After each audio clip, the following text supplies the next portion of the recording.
So, welcome to another episode of Indisputable Evidence. We back again. I'm your co-host Anthony Beck, along with my other co-host. Jerry Brown. Man, Marcus. We may or may not have Darnell join us right now. He is in, let's just say, hell for school right now. That boy cooked. They got him in the depths right now. He cooked at this point. Barbecue chicken alert. That's all I'm gonna say. But Hey, we got two shouts out to him. joining us. Yeah, shouts out to Darnell for real. Hopefully, we got two guests joining us. Y'all seen them before. And apparently the Panthers town hall meetings were canceled. They might be back. They might have put the word back out there that they back up. But we got Tony T-Town West and Campbell joining us tonight. How y'all doing tonight? Appreciate y'all for having us, man. Appreciate y'all. Yeah, man. Always, Chilling, bro. man. Appreciate it.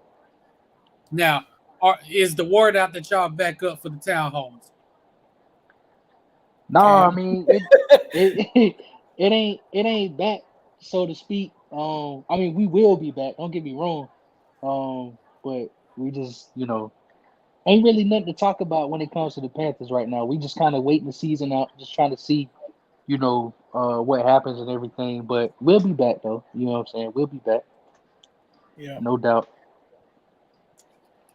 Definitely, man. Appreciate y'all for joining us tonight. We got a big show for y'all. Transfer portal, if y'all been paying attention, has ballooned up out of control pretty much. Of course, you got to recap the week 12 of the NFL season. Feel sorry for two of my co-hosts right now because of that, but Hey, relax. Hey man, look, you had your good days and your bad days. That's all I'm gonna say. Yeah, man. That show wasn't good. But the Jags are still, you can still see the improvement. And really with the Lions, if you think about it, because that's who y'all play. I mean, really with both teams, you can still see the improvement. But but what we're gonna start off with is actually Deion Sanders getting the Colorado job, leaving Jackson State. What was everybody's initial thoughts on that?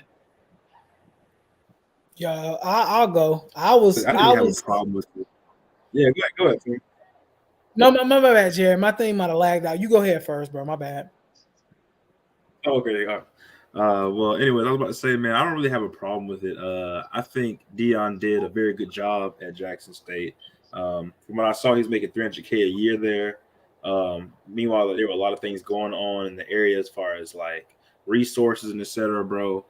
So I think really, him leveling up and going to a D1 school, making more money there, was good for him. And I think it could be better for other coaches that, are around the country that might want to have a job, like guys like Randy Shannon could go work with Deion, guys like Willie Taggart, who just got another job to work with Colorado. I think it's an excellent opportunity for other black coaches to rank up and maybe find themselves a job elsewhere in the country.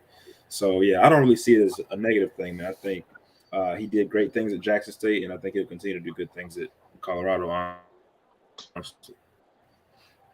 Shit, good for Prime. I mean, Colorado's it's bad right now, but it's not exactly a program where you can't go in and win some games. Like, they've won championships before. They've won conference championships, national championships, all that. You can go in there and win. Boulder's a nice spot. He's already contacting kids in the portal. He had already told the team, hey, man, I'm bringing kids with me, so y'all might have to hit it. Mm-hmm. It's gonna be a much improved team year one.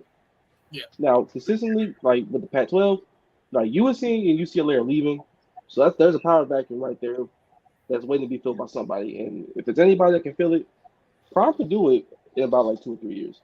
Mm-hmm. Yeah, I mean, I kind of agree pretty much.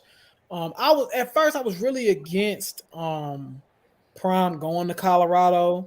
Like, I really just wasn't big on it. But then looking at the money and the circumstances, and now the way he's just going after people in the portal like crazy. Yeah.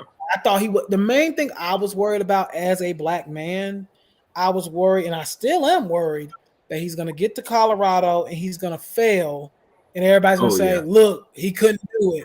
He couldn't do it at the big school. Send him back to HBCUs."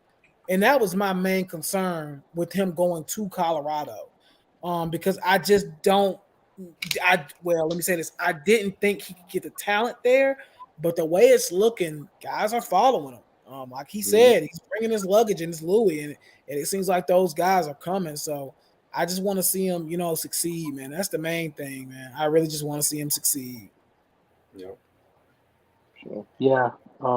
Same thing, basically what everybody else saying, man. Like, is to me, it's the destination that's the biggest issue. Or not, I won't even call it an issue. It's just my biggest drawback, for me personally. But like y'all said, man, if anybody can do it, it's Prime. Power vacuums opening up in the Pac-12. USC, UCLA leaving. Colorado can be that team, and he's already bringing in recruits. He's already contacted people. We had over 1,000 players into the transfer portal in the first couple of days, and Colorado and Prime, they're hot right now. So I think overall, I think to kind of get into the meat of it, it kind of, when I first heard about it, I was thinking like, okay, it was expected that he would go to a Power 5 school eventually, right? Like we all knew that this was going to happen. But with him leaving at HBCU, with and him coming with the whole purpose, at least of what he said, was to kind of change and to bring about awareness and everything. I hate that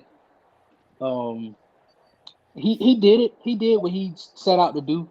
It's just he didn't really get to see the fruits of his labor. You know what I'm saying? Like he didn't get to see it pay off. But I think he started something, and hopefully more big time coaches will go to HBCUs. Yeah, I agree. For me, the location is an issue because it is Colorado, but I like the fact that he's getting an opportunity on the Power 5 level. And I feel like, he did, like you said, he did what he set out to do at Jackson State. He brought more exposure to HBCUs. He helped improve the facilities. He put a lot of money into that program. Got them new uniforms and everything, fans in the stands. ESPN was there. They had College Game Day there. Yep. Just a few weeks ago. Funny, I was actually on my way back from LA that day. But College Game Day was there. So he did what he set out to do. He gave HBCUs and Jackson State in particular a lot of exposure and showcased that, hey, there's talented players at the HBCU level. And piggybacking off what I think what Marcus said about him with his beating at Colorado, he literally looked at that team, then looked at Shedeur, told Shedeur to stand up, and told that team, there's your starting quarterback next year. So he ain't coming in messing around. Wild, bro. This was hilarious. I'm gonna lie. And that quarterback transferred. He ended up transferring. Josh McCown's son. That's who he is. Cole. I think his name Cole McCown. Cody McCown. That's Josh McCown's son. And he ended up transferring. That's crazy. Yeah, I figured that was going to be. He transferred before Deion even got there. He pretty much knew the jig was up. Yeah. The game is the game. Yeah, the game is the game is the game, man. Yep. He told folks, hey, enter that portal because, I'm bringing my guys with me. The spots ain't safe. So I'm glad. I'm honestly glad he did it because you had the players that former players came out and said, hey, look, I respect him for doing that because I'd rather you tell me face to face like that. Hey, I may not have a spot, but I mean, people had their opinions about him, and I kind of want to go into this because I've seen a lot of slander on social media about him, saying, "Oh, he's a sellout. Oh, he's this, he's that. He didn't see the mission through and all that." I'm sitting there like, this man was making $300,000 a year at Jackson State. Now he's going to be making $5 million at Colorado. Y'all can cut the cap. Y'all can cut the BS because y'all know if y'all was in the same exact situation, y'all would have bolted y'all behind Colorado also. Mm-hmm. And on top of that, AB, half of his $300K went to what? Facilities at Jackson State. Exactly. Half of his salary. Exactly. So, like, people don't even mention that. Like, and I've been going back and forth with people on Twitter the last couple of days about this situation, and I get both sides of it. I get the people that are saying, like, hey, man, you sold us a dream. Woo, woo, woo, woo. Guess what, you guys? Welcome to college football. That's what happened. Coaches lie. They lie every single day. Yeah. They're literally professional liars. It's not like he didn't say he wasn't going to entertain an offer if he got the right one. He just said on 60 Minutes, not even a month ago, he was going to entertain Power 5 offers. Yeah. But people that look like us are all upset and up in arms and, oh, he's a sellout. Like That's- I just, I don't know. Bro. Like, I will say though, it ain't that. It's social media. It ain't that many people saying this. I will just say that. But Social yeah, the 300K though, that's crazy because there's a lot of reasons. Because HBCUs do not get funded properly at all, They don't. especially They don't. especially They're in way Mississippi. underfunded. So But see- I mean, I get it. See, you hit the nail on the head though. That's what pisses me off. Because it's people that look like us that's doing the slander. I'm like, y'all, this is a black man getting an opportunity at the Power 5 level, and y'all want to crap on him. Y'all want Which to is, and keep in mind, that's what we've been calling for: more black coaches at those top universities.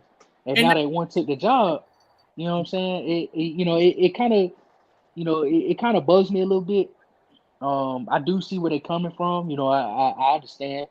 But at the same time, we shouldn't put it all on Deion Sanders. I feel like that's the bigger issue around here is that one man was trying to do this. Why did nobody try to do it before?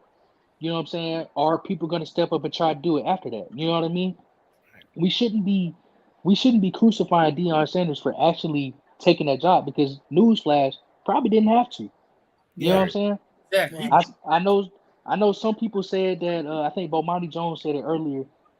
He said that he probably took the Jackson State job because he wanted to get his start as a head coach rather than as an assistant, which is a valid point and it's a good point.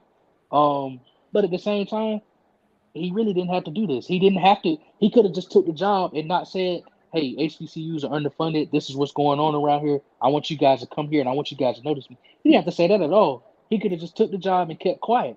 You know what I'm saying? But he wanted to bring the attention, and he did what he had to do in 3 years. That's more time than a lot of people probably would have given that. You know what I'm saying? A lot of people probably wouldn't have took the opportunity, and a lot of people would have dipped the hell up out of there earlier than that. Yep. But Prime did what he had to do. He went to Colorado, got him a hell of a raise, and looks like he's going to change. He's going to continue to change college football. So overall, you know what I'm saying? I'm not mad at the move at all. I understand where people are coming from, but man, you got to get a man his credit, man. He's doing what he's doing. He's doing his thing. And I'm all for HBCU love. Look, my sister graduated from law school from an HBCU, FAMU to be exact. So I'm all for HBCU love, but let's also be honest about the location. Would you rather live in Jackson, Mississippi, or in Boulder, Colorado, with that beautiful scenery of the mountains in the background? Right. I mean, come on, let's be real. And then you got. Damn well Boulder, Colorado is not a first option. That's like a fifth, but in comparison, to it's better than Jackson, Mississippi. Yeah. That'd be for real. I think. Again, it really just he's getting this opportunity at a Power 5 school, a big school. He's getting a chance to essentially take over the Pac-12. I mean, you guys got to understand with USC and UCLA leaving, there's nothing left, bro. No. There's Oregon. It's Oregon, I think, right? That's Oregon, probably Utah. And maybe Utah, Washington. yeah. That's about it. Washington.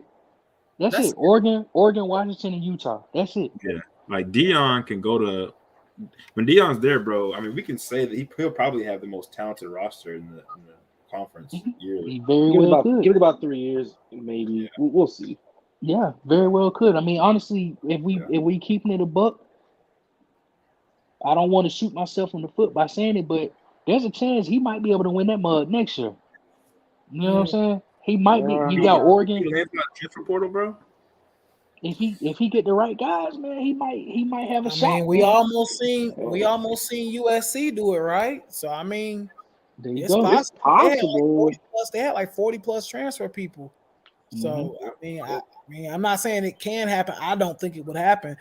I'm not gonna say it's impossible either, though. Yeah, they can win 7, like you said. I'd say 7-8 wins because again, this was a 1-1 team, so I'm gonna go 7-8 just for right now. But we'll see what happens in the transfer portal. I think the main thing will be like those guys that he brings in, all those personalities. They're gonna have to buy into what Deion's saying. Like not only just them coming there, being talented. They got to buy into his style and hey, him saying my son is gonna be my quarterback. Like how those guys gonna feel about that. Just what goes into it.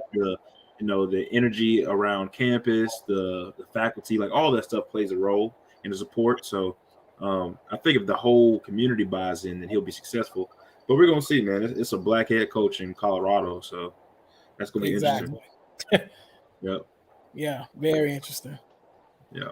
Yeah. No, go ahead. No, I was gonna say I think I just really I'm really excited for him. Really excited to see what he does now.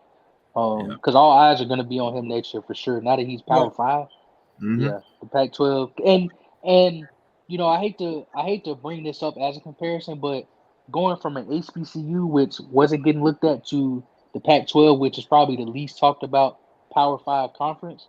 You know what I'm saying? Like, he's probably going to end up putting the Pac-12 on the map as well. Especially if he keeps going. So it's really a good opportunity. I'm excited. Yeah, speaking of the transfer portal, we gonna get into that, but I just have one quick question. How did Florida beat that Utah team? That's what I want to know. Anthony Richardson. Yeah, that's the answer. Yeah. I guess we the real Pac-12 champions. Then how about that? I ain't gonna do all that. Vanderbilt's the real Pac-12 champion, brother. Vanderbilt. So hey, good. Yeah. Because Utah probably beat the shit out of us we played today. Let's be really honest with it. But it was game one. It was in the swamp. Shit happens. Yeah, it was the energy, bro. That energy in that building was crazy, bro. It was, Mm-hmm. Let's get into this transfer portal because, it's a lot of players entering the portal, a lot of prominent players too. There's some surprises that you wouldn't have thought would have entered the portal when they first did it. So, for y'all, who would you say was the biggest surprise player-wise to enter the portal? For me, there's two guys I'm looking at that I was kind of shocked they put in their name in the portal, and that was Justin Flo and Jaheim Bell from South Carolina. Yep. Both of those guys shocked me. The Jaheim Bell, not so much though, because I think I remember him like his either mom or somebody like that tweeting out like they not getting my son the ball enough or something to the likes of that a couple weeks back before the Tennessee and Clemson game. But I remember his mom tweeting out something like that.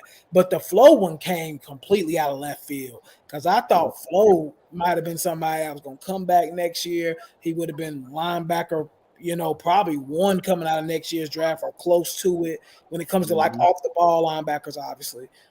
He would have been right up there at the top. So I was surprised to see those two names hit the portal.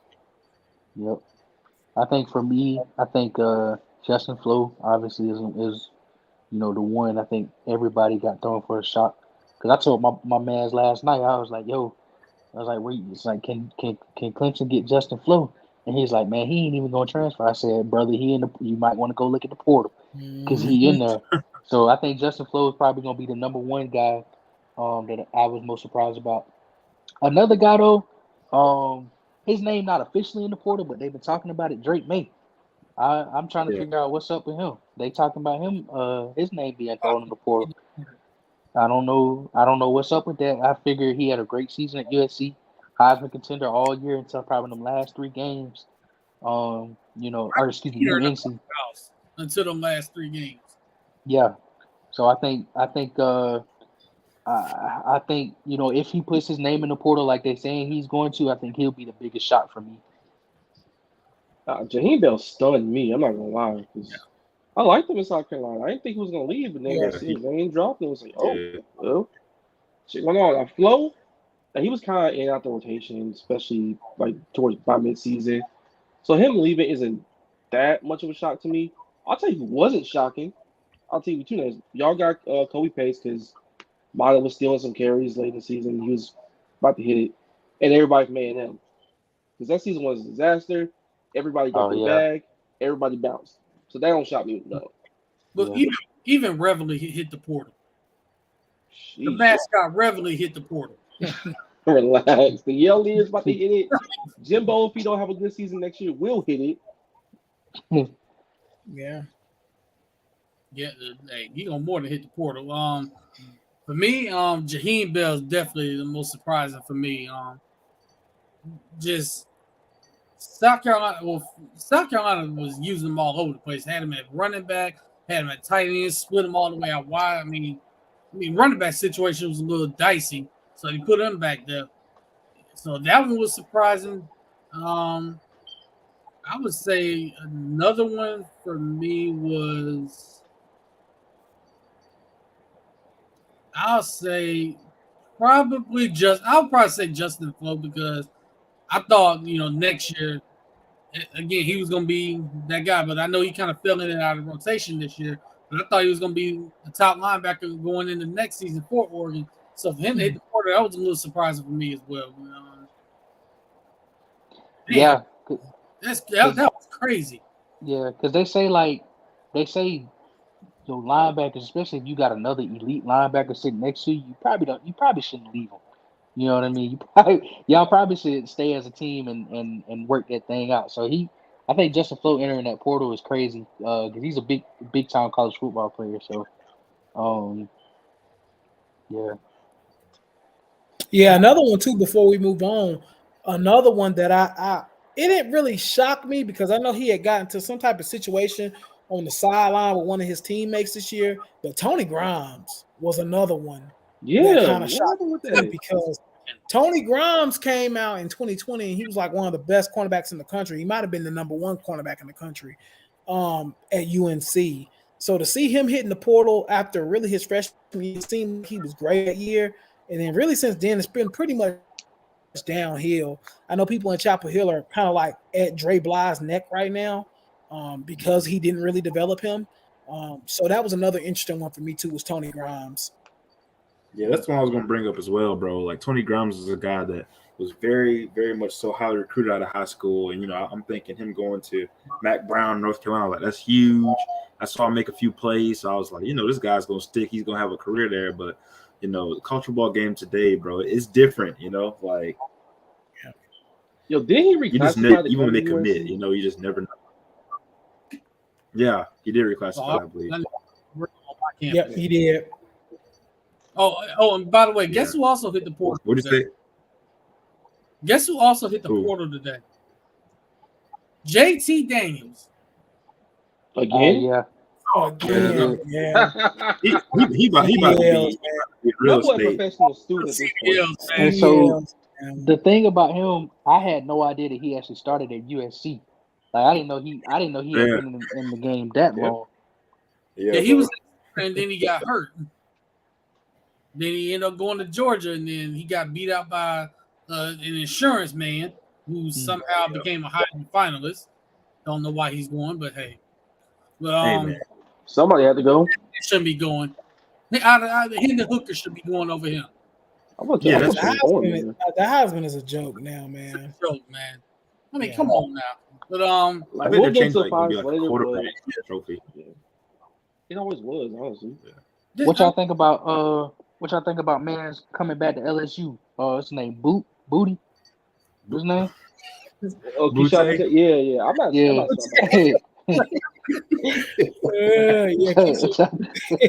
Y'all think about bro going back to LSU? He was like wide receiver coming out, so I'm not even sure. What you got going on over there, man? Hey man, I think the Butte coming back to LSU not only says something about him, himself wanting to be great at LSU, but I think it speaks volumes on Kelly and the culture that he's building there. He wants, I guess he wants to go back to a coach that is catering to his skill set, and I guess he sees, because you got to think about it, at the beginning of the season, man, Butte was like, he was not having it. He was upset about things going on. That FSU game was probably the worst game I've ever seen. Language was awful. Him and Jaden Daniels did not have any chemistry. But as the year went on, bro, they got better and better. And I think Kelly pretty much, whatever he did, I think he allowed Butte to tap in along with Jaden Daniels. So I think it says a lot about LSU's program and, their trajectory going forward. Yeah. Plus, this season was started off so rocky. The drops, him not being a second Daniels. Then it started to pick it up a little bit towards the end. So that's probably why he came back, because he wanted to up his stock. Because he went from like wide receiver 1 to 2 in some places to like wide receiver 7 in some places. So he probably, I get him coming back for his stock for his last little year. Yeah, this wide receiver class itself, though. I don't.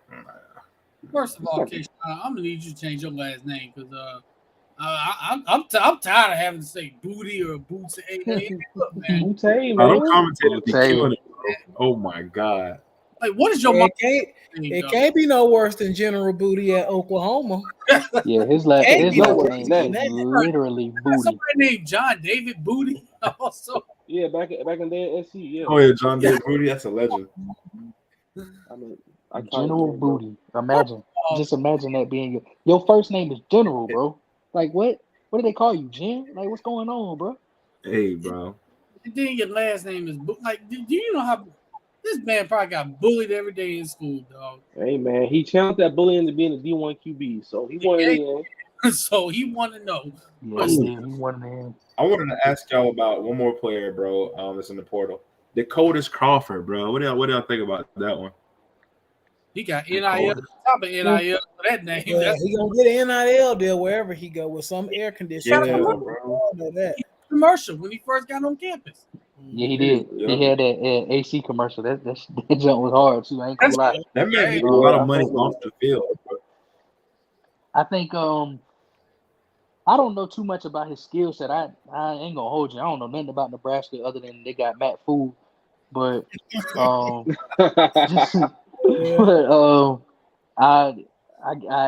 I don't know. What? He started at LSU. Say what? That's your coach, man. Oh, Not no more. Who? I don't know about that. that. He don't watch Matt no. Fool, bro. Call this man That's a- Matt Fool. Hey, That's a, real quick. We gotta tell y'all about last week episode before we go on. We gotta tell y'all about last week episode. We had a former player. This is Marcus Guest, by the way. Shout out to him. I mean, this is a former player, played for Matt Rule at Temple. And you know how the rumors start popping up that he had cheated on his wife and all that. yeah. whoa. Oh, Kim, I didn't tell you about that. I ain't tell you about that. My bad, bro. I meant to text you. Bro, Oh, Yeah, so I about meant to text you. Dang. Whoa. on the show last week, literally came on the show and told us that Wyatt Temple, he was mad at them about something. I forgot what they did, but it was like a team and he was yelling at him. It was like, you basically like, you think y'all got a bad, I'm cheating, my wife's cheating on me, or I'm cheating on my wife. I'm like, and he was like, what? And during winter conditioning, doing back Hey, drills. Cam, I'm gonna text your phone when we get off here, bro. I'll tell you. Oh my God. It was Yeah. crazy. Yeah, you missed it, bro. You missed it last. First of all, shout out my boy Ayo, man. He gave us the details last week. He gave us these, and we had seen the rumors on Twitter early before we even got on the show. We get on the show, and this dude told us, we was like, oh my God, how long this been going on? No And he- way, bro. Man, he gave us the drop on everything. Steve Adazio was out here wilding. Yeah, that was crazy. What he said Steven Dawes was out there calling them folks boy. Oh, he going too far. Yeah, he pushing that limit right there. Man. Crazy. But yeah, get back to the portal. Some of the names on here, first of all, Trayshawn Holden is my guy. Knowing him for three plus years now. So yeah, I was a little surprised he entered the portal for Bama, but I'm not. I'm not either. Yeah. But I'm not sure. there are two names that jump out to me. Well, three on here that jump out to me. That me personally, I want my Gators to go after. Oh God, I can already tell you who it Here is. we go. JoJo Earl is one. Dante Thornton is another. And a familiar name on here. Jaheim Bell. Yeah, I'll take Bill. I'll take Bell for sure. Yeah, so would I, since he was a former commit before he went to What South. about because we have me and you in the quarterback room. We got me, you, and Marks in the quarterback room. How are you feeling about getting DJU, bro? I know you're gonna do it. Hey, I know you're gonna do that shit. No, absolutely. Know your role, bro. Clemson get that. Know it. Hey, hold on. Bro, you got the white dude on right now and the orange. Hold You knew what he on. was doing. Hold on, bro. Let me back this up. Y'all probably talked about it last week. Let me back this up. Yeah, Y'all definitely need a quarterback because what happened? What happened last week? We was watching them flicks, boy. What you was doing, bro? We was watching them crazy flicks, Yeah, boy. let's go ahead and get into that real quick. Then. So, That's y'all crazy. don't know. Oh Yes. my god, bro. Y'all, if y'all don't know, former Florida backup quarterback Jalen Kitna was arrested on 5 counts of child pornography. Nasty, man. Nasty. First of all, you are a sick individual. Very sick. Sick, bro. Jesus in the worst way. So you better go ahead, go to Calvary, go tell it on the mountain, over the hills and everywhere. You need to go through all that. You need to definitely repent for your sins. That man was on Discord, bro. You know he was wrong, dog. That's what get me. And then he tried to say that he didn't know he was gonna get in trouble for it because he found it somewhere else. Like you a sick fuck, Like, you stupid as hell. First of all, man. You a sick fuck if you think. Excuse my language, but No, so, bro. In Discord. Stupid. And then when they seized his laptop, they found 3 more images. See, I didn't know that. That's the crazy thing. I didn't know that. I knew he had sent like a link or something, but he sent like 2 things. I didn't know he had something else on his laptop. Yeah, he had more, bro. So he had like under prepubescent children. He sexually assaulted, bro. Yeah, see, I'm off that shit. Real shit. He need his ass beat. Like somebody gonna do every day. Beat, took everything in the book. But he got bailed out for $80,000, I believe, right? Yeah. I will say this from what I've heard legally, he's looking at between 16 months to 45 years. Wait, 16 to 45 years? Give him the 45. Fuck it. Minimum. He need the 45 nasty. Yeah, don't take that long ride. Sentence of 16 months. The maximum for these counts is, I think, 45 years. Oh my god, I didn't know it was like that. Yep. He faced a hard time. I didn't know it was like that. Oh shit. See, I figured he was gonna get on the list. You know what I'm saying? I figured he was gonna be on the list, that his address was always gonna be known to the public and all that shit. I didn't know that you was going to jail for that shit though. Oh, he is cooked. How the trial go, or if he agree to a plea deal or something. But if he agreed to a deal, like if and when he get out of jail, he got to register. He gonna be on that list. Yeah, don't worry about that. He on the list. He's not gonna have a license and all that stuff. He's done. Like forget about your football career. Your life job. Your life is work. Ain't daddy John Kitna or whatever? Yeah, that's dead. John Kitna, who, by the way, John, former Cowboy backup quarterback. I'm sorry, man. I'm sorry. He got some money. I mean, he probably be all right without a job, but that's just like he shot the bail and all that, but not he in the public eye because of this. He a sick fuck, bro. It's not just him; it's the entire family. So now when they go out in public, if they go out in public at this point, right, everybody gonna be looking at them all weird. The Kitna name all gonna be forever disgraced. That shit is dirt. That's sick, bro. So let me segue because I know I brought that up, but who y'all got at quarterback now for real? Like who is on your team? Me, Jack Miller now, and me. Got Jack Miller. Got Jack Miller, Max Brown, who's a 3-star that we brought in last year. Hey, bro, I'm going to Vegas. Jack Miller transferred from Ohio State, right? Yeah. Mm-hmm. Okay. And then we got a couple of walk-ons. Wait, we got who the other one, baby? Because Jack Anders transferred. Kyle Engel. There you go. Kyle Engel. We in hell. Okay. And then me, you, and he said we in hell. Damn, right. How y'all feel about Jeff Sims though, bro? I would like him in Florida. That's a name right there. There you go. Jeff Sims. Yes. Yeah. Yeah, bro, I think I'm gonna wait for the potential. Gator Twitter, bro. Gator fans gonna be calling him the N-word on Saturdays, bro. I'm good. I'm not Big big. black I'm not quarterback big on him. in Florida right now is not the way. What'd you say? According I think- to Gerald. Being a black quarterback at the University of Florida right now is not it. Oh no, Now you listen to me. And then these people want DJ Lagway to commit to Florida tomorrow, just so they can say he can't read a defense after his first. He said DJ Lagway. Like, DJ Lagway.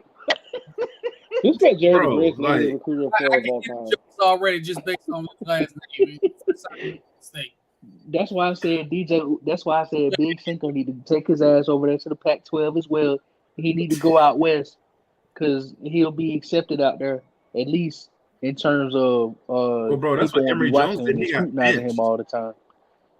Yeah, Emory got benched. He got Oh, benched. see. I didn't hear a peep Emory out. got benched. I'm gonna go ahead and say this right now on this show. Jerry says that was your boy. I'm going to say it right now. Emory Jones, don't get your CDLs, bro. CDLs, bro. It ain't looking good, brother. It's Your not looking good. CDLs, dog. I mean, Yeah. they hiring Indeed.com is on there for you. Don't get your CDLs, dog. Indeed, Zip Recruiter, all that. Oh my God! JT Daniels, CDLs. Yeah. That boy a professional student. That man JU, hit the pole 4 times. Hey, what about So what about Hudson Card out there in Florida? CDLs. Oh, hell CDLs. no. Yeah, man. CDLs. He ain't no good. Hey, man. Hey, bro. Aw. Spencer Sanders not moving the needle? You said Oh, who? Man, I think he could do some work, Spencer Sanders. y'all. I think he could. I like Spencer Sanders. But he's Yeah, about I like 27. Spencer Sanders. He about 27 though. And he got experience. That's all He got need. experience. Yeah. Whoa. Hold on. Back this up. How old is he? I said he about 27. I don't know how old he is. He probably only 23. CDL. It's starting Hey, at- man, it's starting it at worked for Oklahoma Chris State, Weinke. though. It worked for Brandon Whedon. It worked for him. It did not work for Brandon Whedon because he wasn't in the league for about 3 Who years, cares about the league? We trying to win in college. You give a fuck about that? bruh. What about how about Devin Give me Leary? a call if he hit the Let's portal. say Devin Leary is a guy I would take him. Or my man's from Virginia, Brennan Armstrong. Nah. The boy said They know who they really want, man. They know who they really want, man.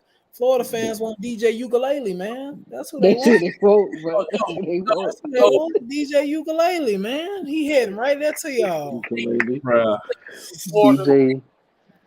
If we couldn't get nobody else, we couldn't get nobody else. if he steps on Florida's campus, He thought the Clemson fan base was rough. Whoo! Oh, Oh, no. boy. He'd get He annihilated. don't want you don't want that. He don't want that SEC smoke, bro. He don't want that. Yeah, he SEC don't want that smoke. Yeah, nah. That'd be terrible. nope. Them fans will eat Bro, him alive. Bro, DJ, like the thing about DJU, bro, like this man lost all that weight to still be slow. That's what pissed me off about That's him. what How get you me. lose like that much weight? That's what get me. I ain't gonna hold you. I think he might have got a step slower. I Bro, ain't he got gonna lie, because a couple of times on them runs, bro, he looked like he was out there walking, bro. Like, He was Yeah. That slow juke he used to put on used to be killing me. I'm like, Oh, bro, my- really? He used to be working though. but it was Like, that's no, that's crazy. like, That slow juke used to be working. that shit used to Like, kill. I'm That like, shit how's used to this be working? killing folks. Y'all know the funny thing Yeah. about DJ, we made fun of him, but at one point in the season, he had the most broken tackles out of all quarterbacks. At one point in the season, That's wild. crazy. he Yeah. them jukes, that little slow ass juke that he be doing, it was cooking, and it worked. Like you said, Yeah. it seemed like it worked more often than not. But as Tony would tell you, it looked like Clemson be running them damn the read options a lot of times. DJ Yeah. probably should have pulled a couple of them shits, man. More than a Like couple. it was, yeah, a couple More was than a just me couple. being nice. He probably could have pulled a lot of them shits because you know who he sounds like? Don't do it. Yeah, I'm doing it. Sound like AR. Yeah, AR wasn't pulling enough, bro. He refused to pull them things. In the times but he did, it worked. but the thing about AR though, He is at least that- fast. yeah, that's what I'm saying. He at least fast. So you could have fooled me on him not pulling that shit because I damn sure didn't know. Because that motherfucker, every highlight play, he running down the field. Saying them run. So he quit. That's what was crazy. It's like you see that, you're like, huh? How's this Yeah. man It be like that. Move. It be like that. And him and Big Cinco the same fucking size. And I might be faster than Big Cinco. He was moving slow as shit. Yeah, bro. I was shocked at how slow he was. I'm not gonna lie. I was like, How you lost? How you I was dropped shocked McDonald's, lost all the weight, and you still not fast? Yeah. But I will say, last year he was dealing with injuries. That knee injury was tearing him up. I think he had like an arm injury too, or something like that, or a wrist or something last year. This year it was no excuse. He dropped weight. I don't know why he was slow this year, but I mean, he just probably wasn't built to be fast, really. And we'll tell you, NIL deals. He had that Dr. Pepper NIL deal. Do y'all remember that? The first fucking commercial I ever seen. Bojangles too at one point, didn't he? He had a Bojangles commercial. Yep. I think he did. I think he had a Bojangles NIL deal.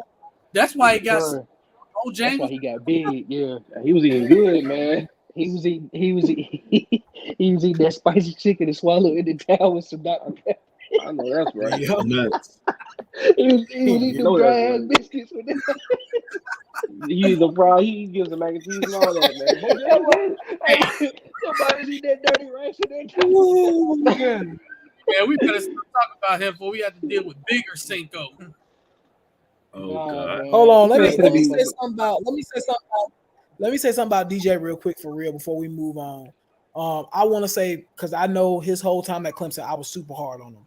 So I want to come on ahead and get that out front. I was super hard on DJ, but it was always strictly on the field. It was never about the off the field.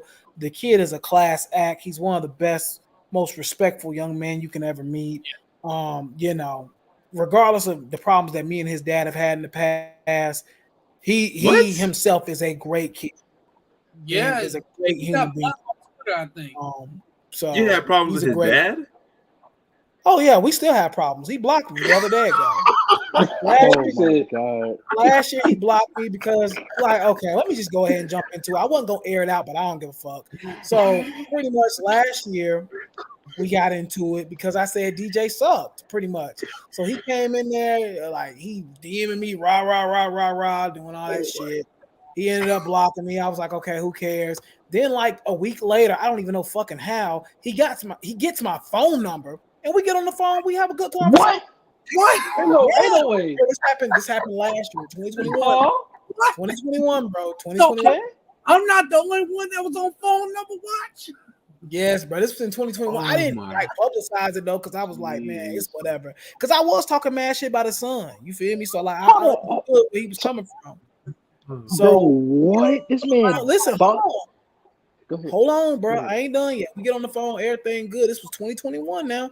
This was last season when he was really struggling. We get on the phone, we squash everything was good. It was all love, bro. You know what I'm saying? Like it was good. And then this year, we was on the space together in like October-ish. And we was chopping it up. Everything was cool. You know, everybody was good with each other. Woo out the bam. And really, I had been defending him all this whole season, even in games where he struggled, until 2 weeks ago, I went on his Twitter and I was blocked. And I was like, nigga, we just talked like a week ago. Yeah. So I was like, bruh, you doing that fake shit again. And I never said anything bad about his son this season. Like after we squashed that shit last year, it was over with. Like I was like, bruh, we good. Like, you know what I'm saying? And then this year, he went back to doing this, whoa, it's me. I'm going to block you because you said something I don't like. And I didn't even say anything about his son. Only thing, the reason he got mad at me is because I said West Coast players do not need to come to Clemson. Like, I'm tired of West Coast players. He got mad at that and blocked me, from what I know. God. So we haven't spoke since then, and I don't plan on speaking on him at all. But I have no problem with him either. I wish him nothing but the best of luck. I wish his sons both nothing but the best of luck. But I really don't care for Big Dave personally, and I'm done even trying to be cool with him. He's too immature. It's actually sad because he's raised two really good young men. Yeah. Really, but he is immature as fuck. I don't care. I'll say it. He's immature as hell. He's flip-floppy as fuck.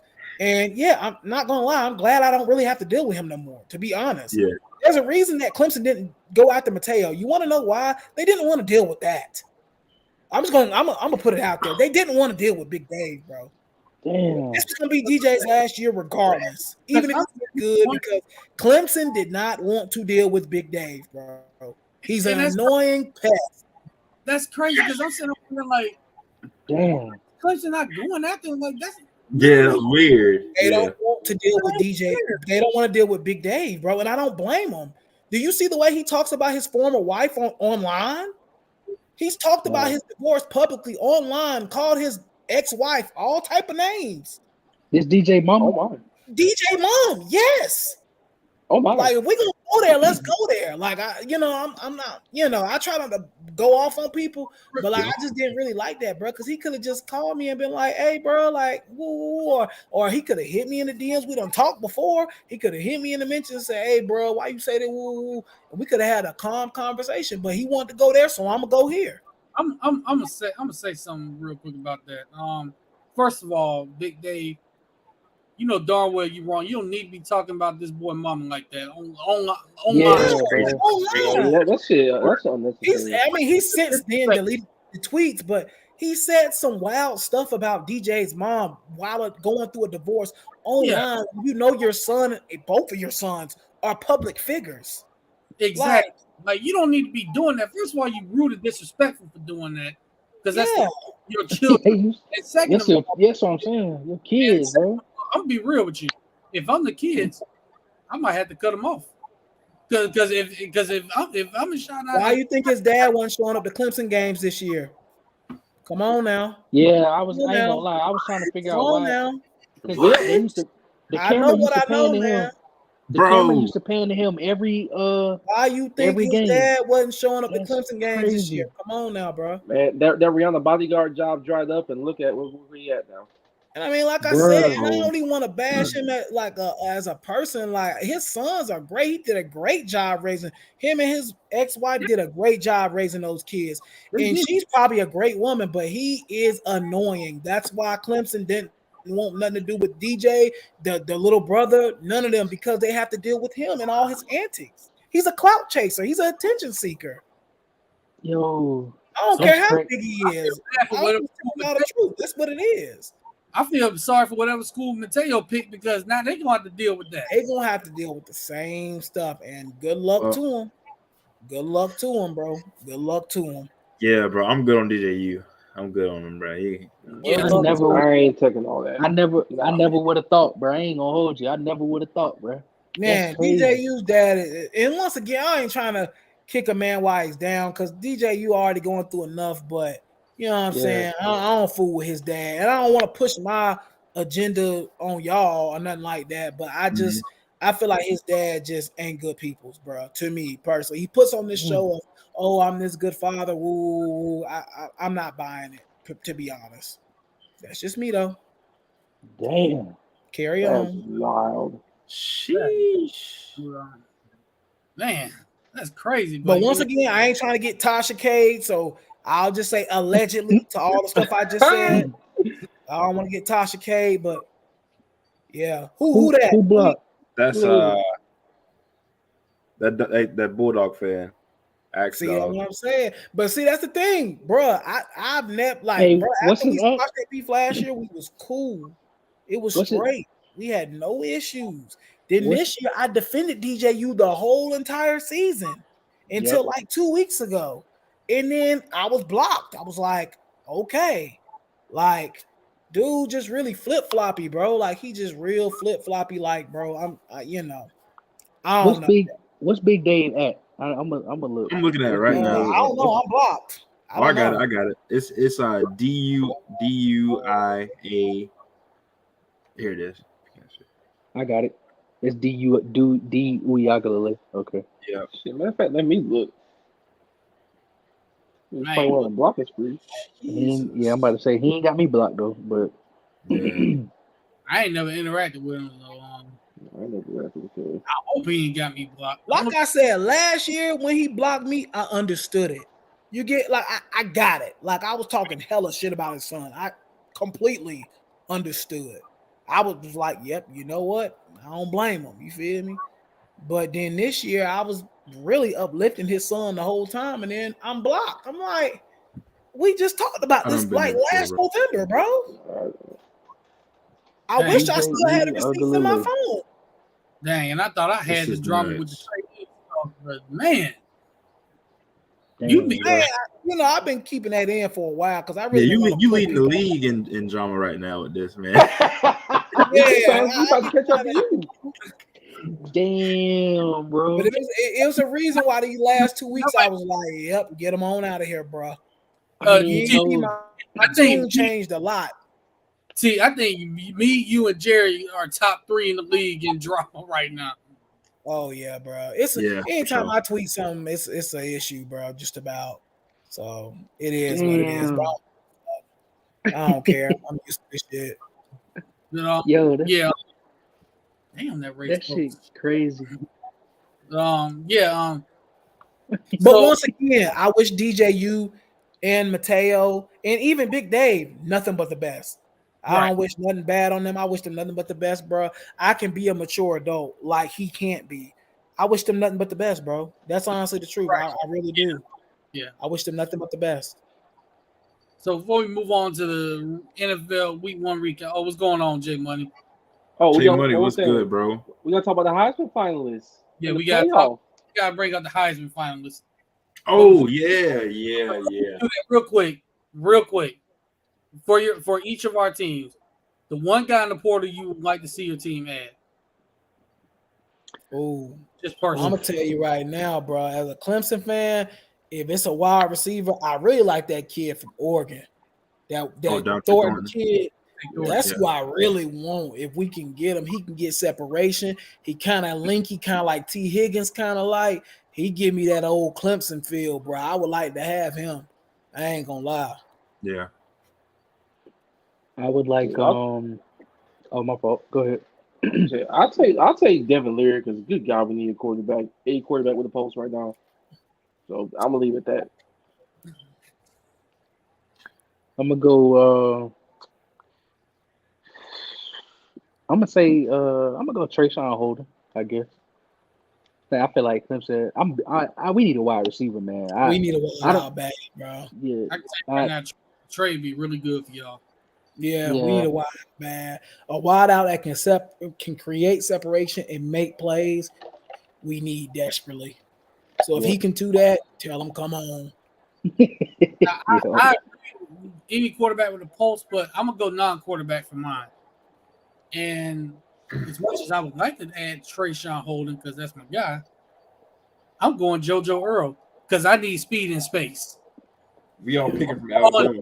and watch him run away from everybody. I need That's not working out. Yeah. bad. So I'm definitely going Yeah, with him. bro.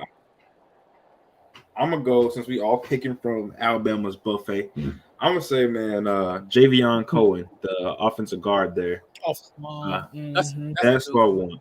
That's what I want. 0 sacks allowed in his career. Damn, he transferred. Shit. Yep. He was a starter and he transferring now. Yep. Before they're in contact. Wait, who are they in contact with?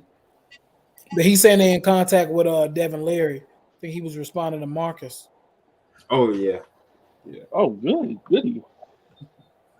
Marcus perked up real quick after that. Well, I want to say too to y'all boy, the Clemson fans.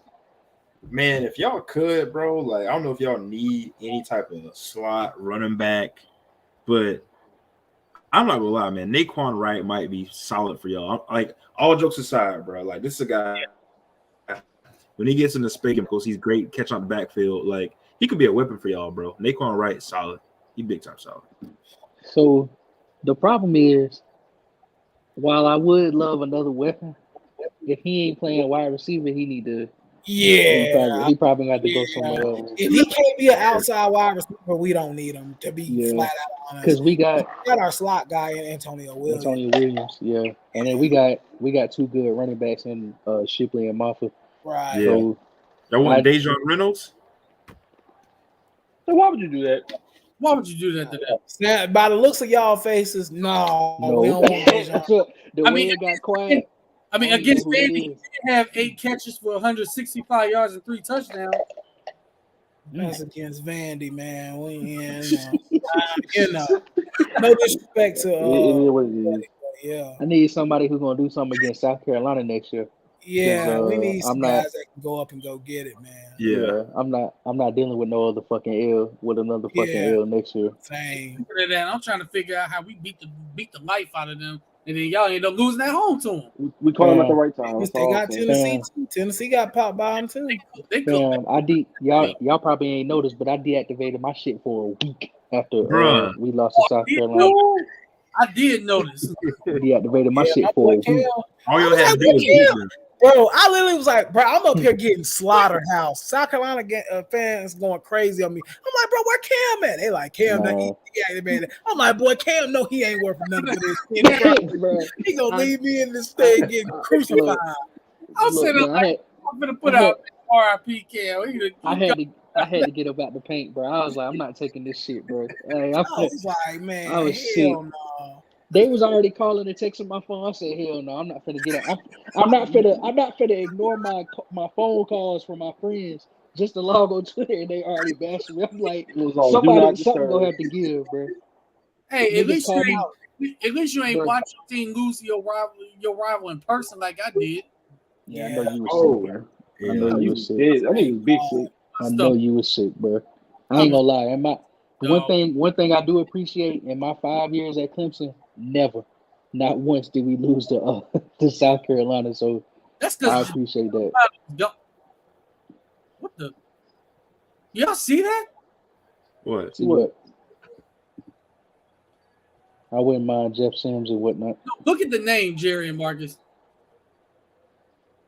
Jaquavion Frazier. Jaquavion. Ain't no way. Jaquavion. Way. I don't know who that is. No disrespect to him. Ain't no way. No disrespect to him. I don't know who that is. Who? Can somebody give me the 411? Out for the season. Now he had a shoulder. He caught a touchdown against Texas A&M. Then he hurt his shoulder. They had to have surgery, so he's He out. play for y'all. Yeah. Hey, Jaquavion Frazier, brother. Hey, this Tony. Brother. You want to hit that portal, bro?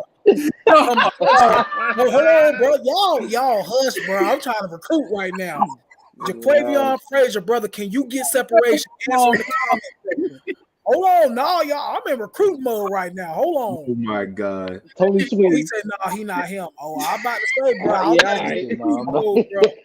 Hey, bro. I'm about to ask if you a wide receiver, brother. We need you. God, no, our roster already depleted. You trying to do like Yeah, if you can get separation, I'm about to tell that brother, sign your papers, brother. I'm coming to get you. Yeah, let's go. Oh my God. Let's Tony go. Sweeney I'll make online. I was that trying to drive. get in recruit mode, man. Hey, man, hey, look, brother. Look, brother, look. Can you run? It's him though, for real. Jaquavion, don't listen to Tony. Don't go to Clemson. They're gonna call you the N-word and everything. Y'all already called him that at Florida. Hey, Jaquavion, brother, if you can get separation, come on. Hey, they gonna Man, hang y'all as soon as y'all lose South Carolina. Nah, hell no. We ain't gonna do him like that. Like I said, that's really him, brother. Hey, Dabo Hey, said, my at name in here, brother. We'll get you connected. hey, Dabo said the N-word. Billy Napier didn't. So, hey, that's all I'm gonna say. Baby, you are wilding right now. Yeah, you are. Hey, did I not?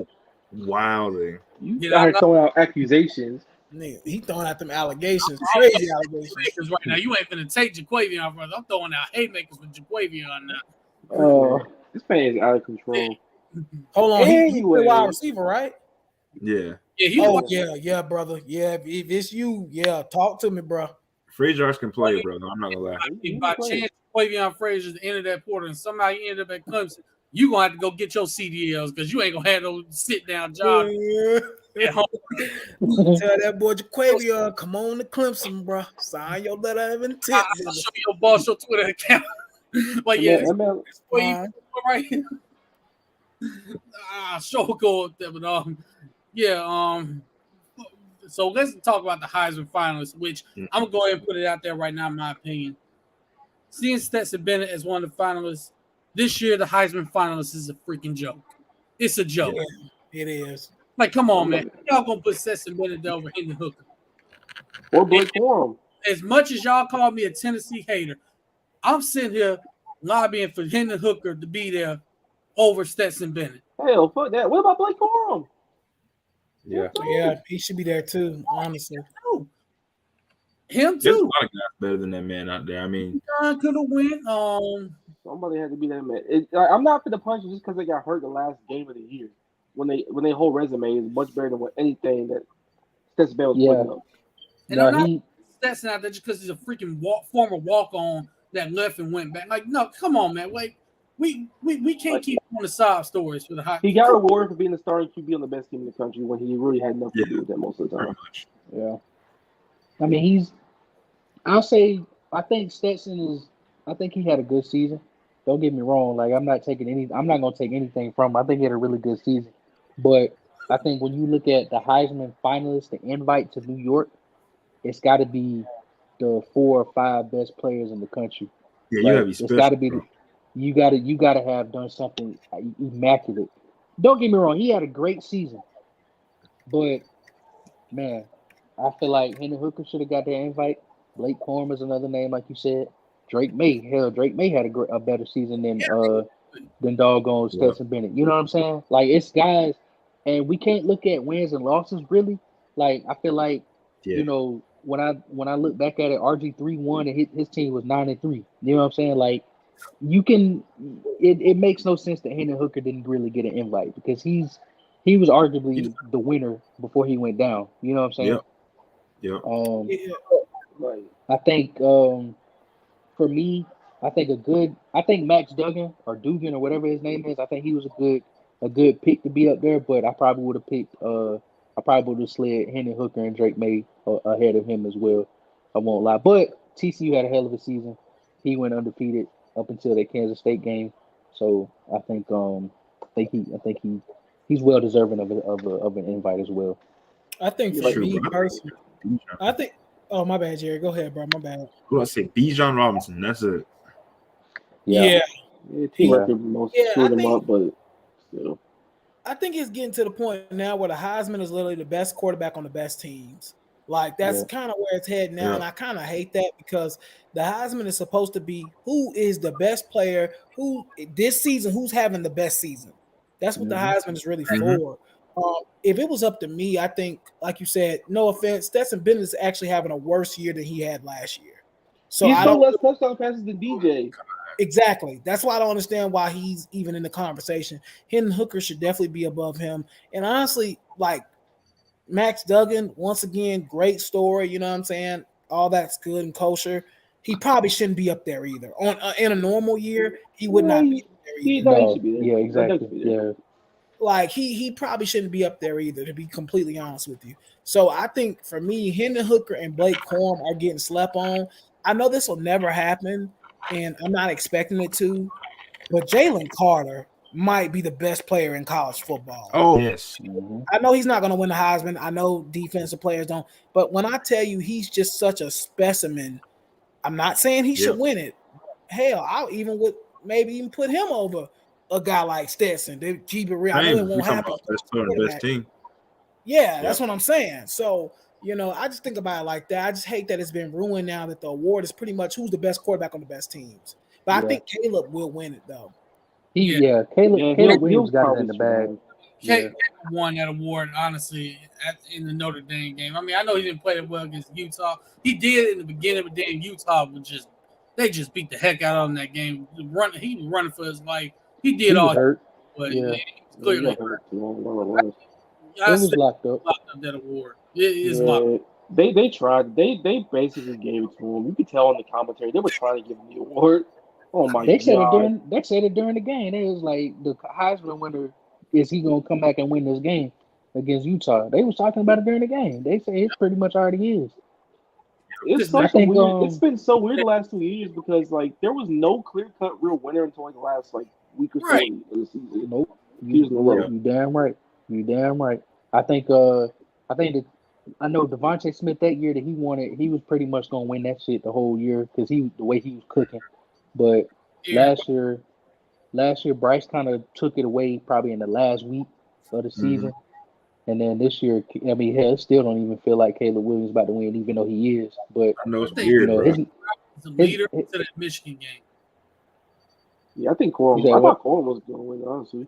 I think Stroud was the leader until that Michigan game. It would have been It would have been Hendon Hooker until the South Carolina game. Yeah, If anything, but then once Hooker lost that went game, down. it went to Stroud, and then the Michigan game happened, and so now that gave Caleb Williams an opportunity, and It's pretty pretty much- much by default, damn near.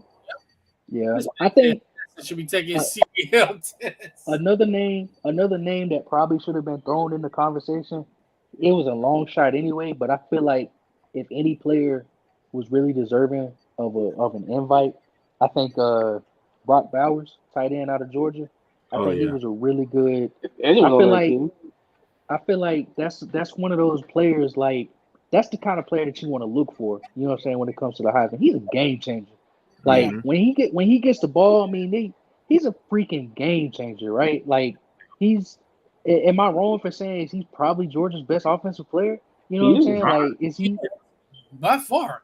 Yeah. So like, I just don't understand how they chose Stet over him. Now I get Stet was the one giving him the ball, but at the same time, like, It's the story, the optics. That's why they did. yeah. someone had to go, so he just said, "Fuck it, put the quarterback." I got a dark horse out there, bro, based off of what I seen. Stetson Bennett playing Florida and this other quarterback playing Florida, bro. So Jordan Travis, the kid Yeah. was balling Yeah. towards the Yeah. he just Yeah. for him not He to even was. have He no was. type Season, of he was really consideration. long. He was. I mean, he was just an impactful Yeah. player, bro. Like he was such Yeah. a different. No, he absolutely was. I ain't gonna lie. Jordan Travis, I seen one stat. It said God, he was like 3,000 yards, 30 touchdowns. The last person to do that shit was Jameis Winston. Yeah. And that shit was crazy, man. Like he Bro. did have a hell of a season, man. I ain't gonna hold you. Knock on Travis for the Florida game was the fact that he was 13 for 30. They need a quarterback through the ball that well, but in both their defense, it was some drops. Yeah. Right. So some of those were drops. So It there was was, a little bit. it was, oh my god. It was a lot of drops that game. Hell, About- honestly, if you wanted to take a quarterback over Stetson Bennett, you could have took Bo Nix if you wanted to, and I wouldn't have been mad at it. Really? There you Dude, go. yeah, That's that's another another yeah, Another guy. yeah. Yeah. Really. That's I another hate to name. say it, but yeah. My man's in Washington. What's up with him? And Michael his name- Penix? too. Yeah. Penix, yeah, he had a good year too. Penix had a great year too. So And he coming back for another year. coming back for Yeah. another. And I said Yeah. earlier today, Yep. And Penix Travis coming back. come back to Travis Florida. coming back. Well, he was the 9th ranked quarterback out of all the quarterbacks, so I would have went back too. So I Nah, mean, yeah, he definitely coming Yeah. back. It's like which is a But little. yeah, man. I don't know about 8 quarterbacks being better than him. That's a little. Yeah. Kind of I stretch. don't know about that part.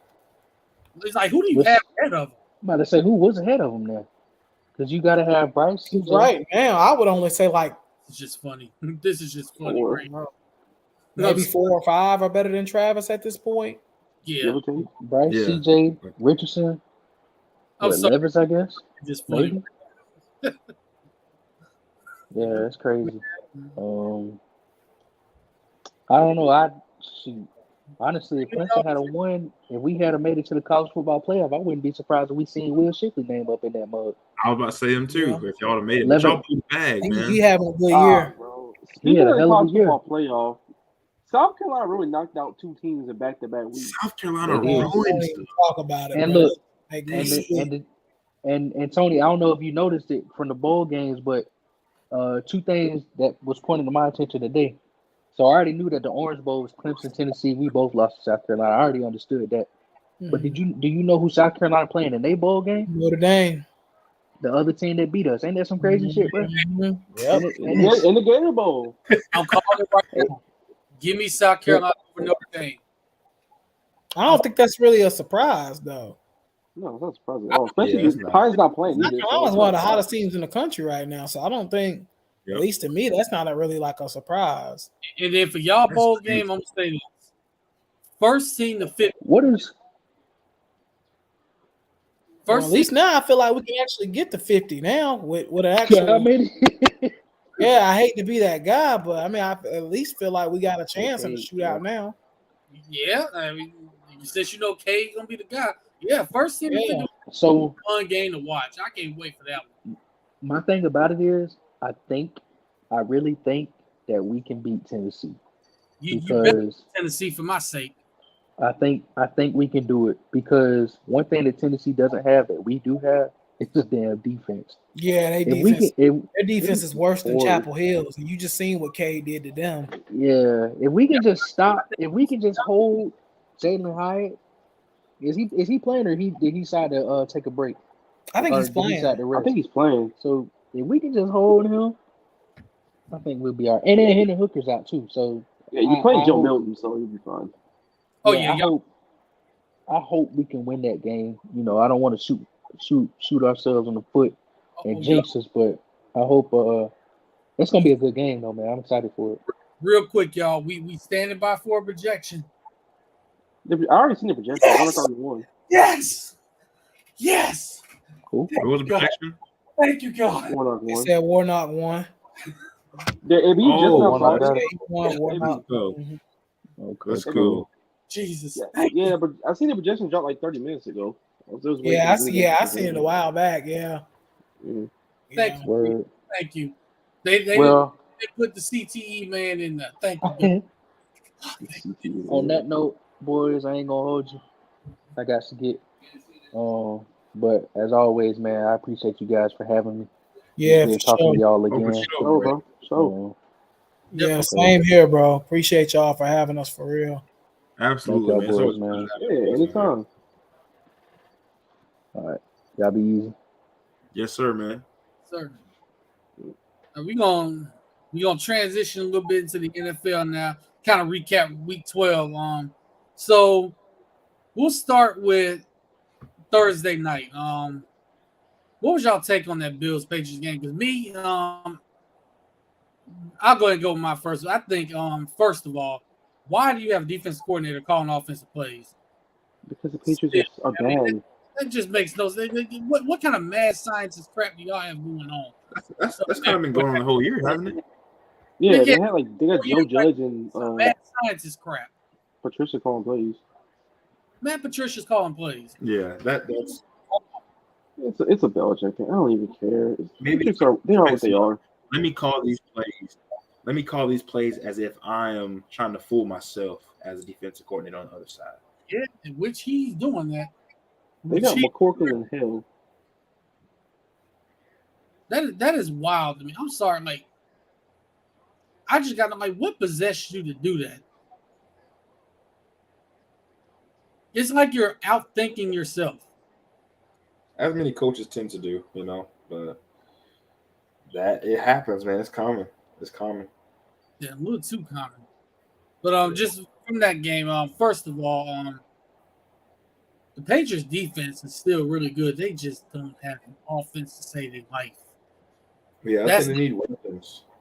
They need weapons. They need to go in the draft of playing wide receiver at a high level Yes.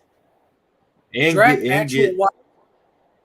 running and get skilled running backs. Like, get skilled players. You know what I'm saying? Like, If they have some it's out kind there of for the like taking. You just got to go out there and get it. But see, I've said this all year. Like, the problem is, I mean, people want to blame Mac Jones, and you know what?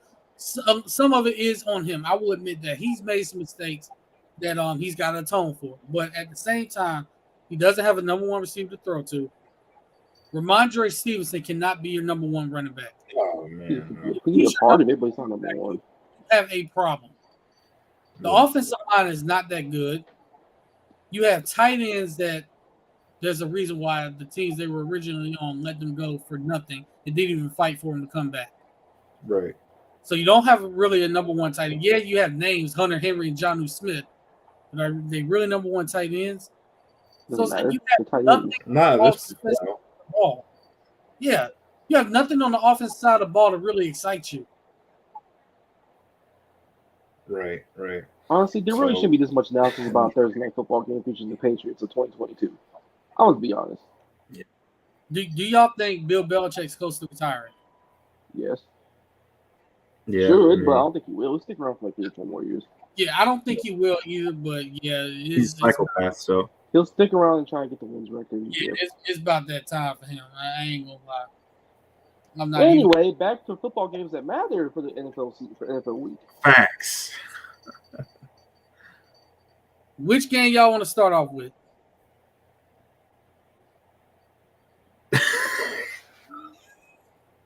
I think we just got our answer. Marcus, the hell happened? Nigga, we stink. That's what happened. Oh, come on, man. It's not that bad. Nigga, did you see our defense? Did you see it? Have you seen it for the last several weeks? Hey, man. That's supposed to be our staple, bro. This shit is terrible. That shit got so much worse as the season went on, bro. You know how many times we forced a punt in the last 3 weeks? Once. Bingo. One punt. What? Serious? In the last 3 weeks?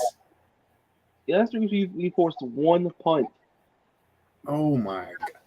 Bro, that's Detroit crazy. scored every time they touched the football.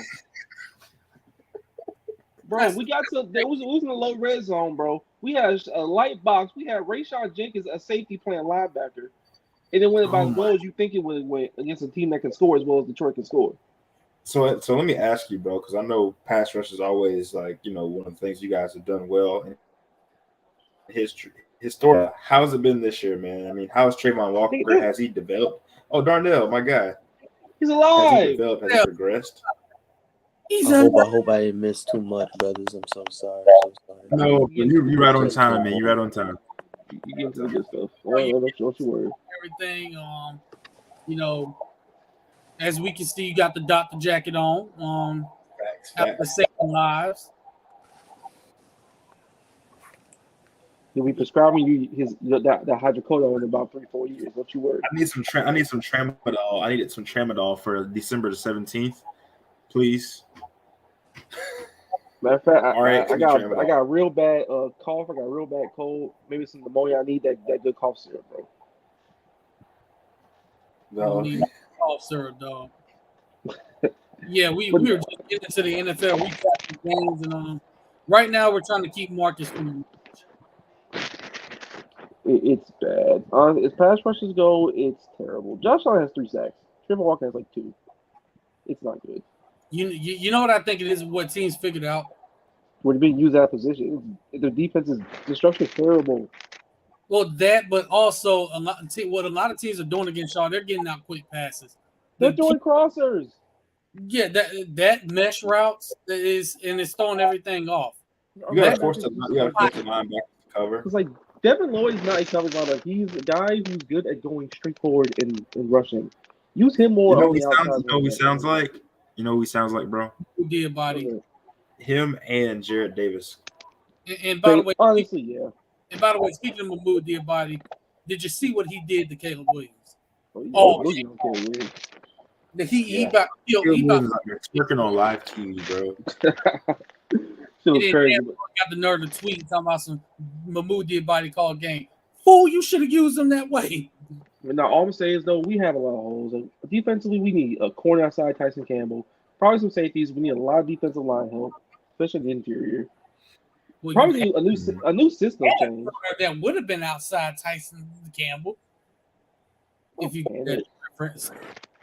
Okay. Anyway. How do we feel about the offense, Marcus? And Trevor Lawrence's development. The offense is actually the worst of our problems. Trevor Lawrence is coming along nicely. The problem is we just don't have any outside guys.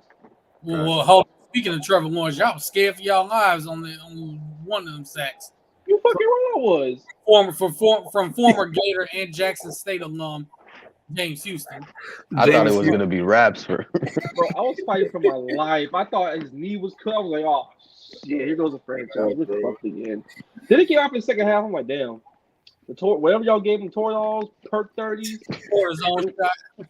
everything in the book. It worked. He threw a touchdown in the series, so it must have worked. But seriously, like Zay Jones is a wide receiver 3, trying to play wide receiver 2 and 1. Well, I will say this about the Detroit Lions. They probably have the worst defense in the NFL, but that offense is good. That offense is good. They added Jameson. They got Jameson Williams back this week. He finally made his debut.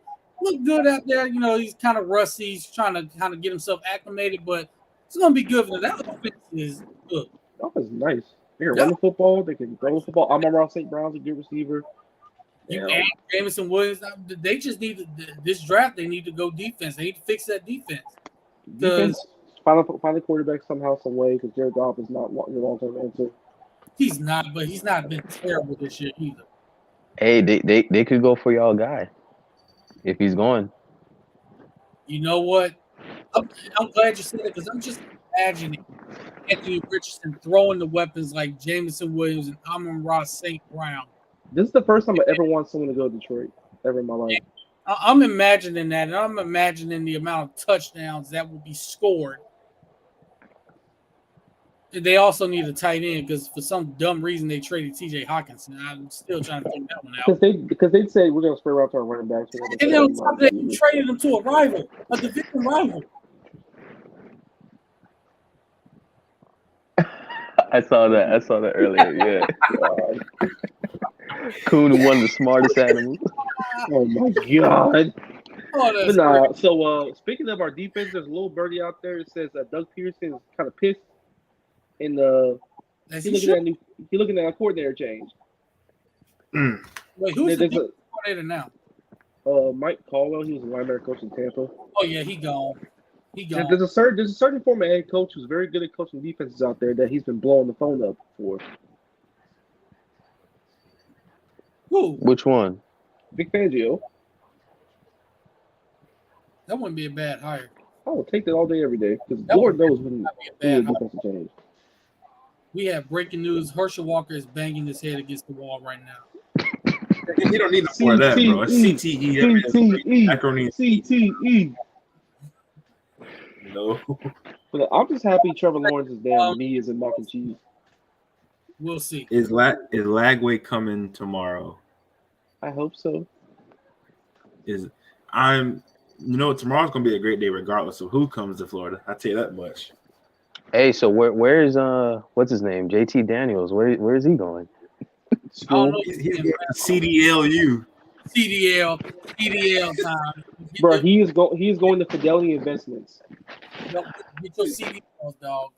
Yeah, being a quarterback, you getting passed around right now. That man should just go ahead and start making sandwiches the Aki way because quarterbacking ain't working. Yeah, or go on, take that CDL class, get your CDL license, and just call it a day. Because you done been to USC, you've been to Georgia, you've been to West Virginia, you've been to transfer again. So He's gonna be in Italy, man. That man has been all across the U.S. He playing in Japan. Yeah, at some point you just got to see the writing on the wall. Yeah, but AB, I wanted to get into the Miami Dolphin game real fast, just to get it out the way, clear it up. That was the worst game we've seen Tua play in like a long time. The refs were garbage. I'll say this though, Jerry. So a lot of your offense is predicated on line speed and intermediate, and that's what San Francisco does best as a defense. Because, like, if you look at the passing chart, they just stopped throwing over the middle because Fred Warner was just gonna fuck everything up. They threw outside only. It also didn't help Tua sail a lot of passes, and then got burned on a couple of them. That was what it was. That's more of San Francisco just being really good defense. I was gonna say, you ran into an elite defense. But bro, we were also missing Terrion though. Terrion was out, so we didn't have the time. Tua didn't have the time to even throw it like that either. He was uncomfortable from the start. I mean, Nick Bosa had Nick Bosa was, oh my god, bro. Personal vendetta. Bro, even if Teron Armstead would have played, Tua wouldn't have time to throw the ball. Bro, Nick Bosa was born to play defensive end. He was born to build the wall and set the quarterback. He's amazing, bro. And the dude's so fast, bro. Like he's insane. Like he was getting on the edge so quickly, bro. I mean, we don't really have the best running game, so like he just wasn't allowed anything really. I don't know if they got another brother in that household, another Bosa brother, but if they do. Can he not go to Ohio State and actually stay in the state of Florida this time and go up the road to the 352? Good luck with that. I'm not gonna lie. AB, I'm not gonna lie, bro. You get a Bosa brother in Gainesville, bro. It's gonna be some reckoning. It's gonna be some reckoning all throughout Ocala. It's gonna be crazy. It's gonna get crazy. Nuts. But nah, man, like the biggest story of the game though, Jimmy G breaking his foot was probably the biggest story of the entire football game. Brock Purdy's on the quarterback. On them. No. Purdy looked good. He might come back for the playoffs. He might come back. Yeah, they say he might be back for the playoffs. They thought it was a Liz Frank injury. It's not that. He don't need surgery. They projecting 7 to 8 weeks, which would be in the playoffs if they make it there. Yeah, they should. They're making it. Already playing quarterback, so Their defense is so good. The man. defense and the weapons around them, they're making it. I'm not over there. And we couldn't stop Christian McCaffrey for nothing. Him and Debo Samuel, bro. Hey, I said when they traded for Christian McCaffrey, that was gonna be a problem. I mean, it's not exactly a bold prediction, maybe. Now you have 2 Swiss Army knives. He's been amazing, man. I don't know who. Any of y'all have him on fantasy? I wish. Yo, that nigga is. I didn't draft him.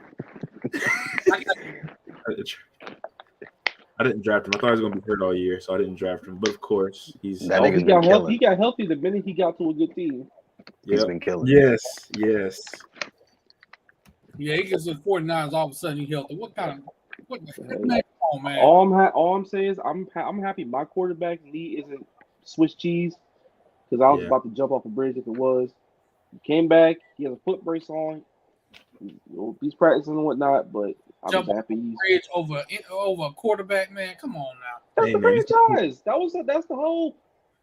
That's the hopes and dreams. Yeah. But AB, I want to ask you, man, how you feel about your Cowboys in the game? What did you know? Observations you made? It was a very piss poor effort for 3 quarters.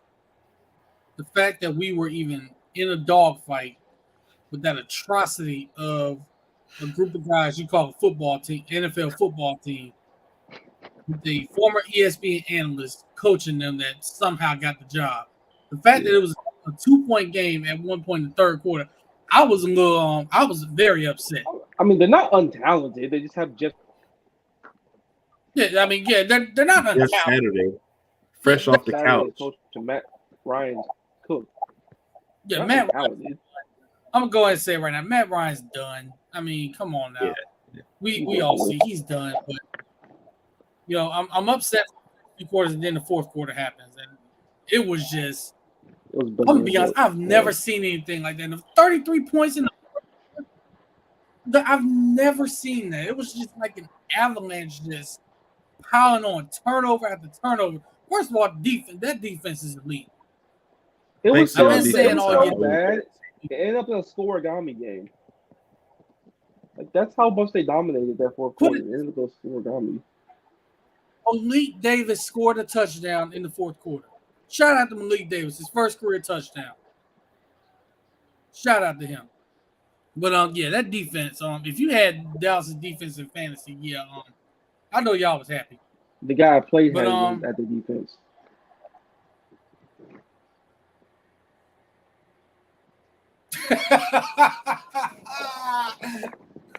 and guess who one of those draft picks turned into, Darnell?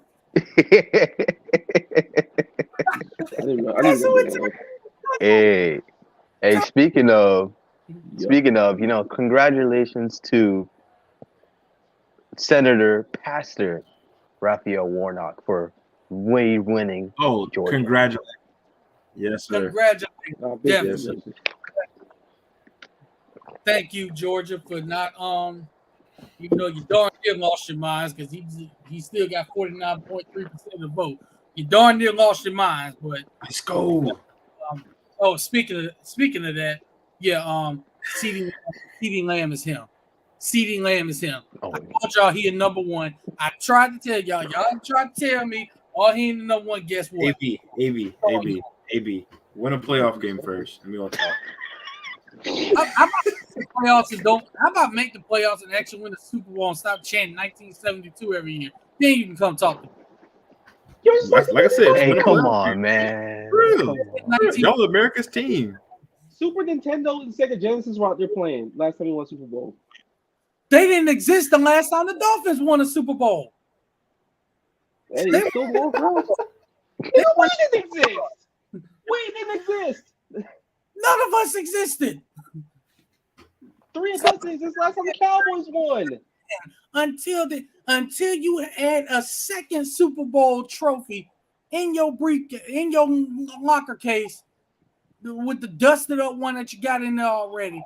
Yours are dusted up. Michael Parsons wasn't alive last time you won.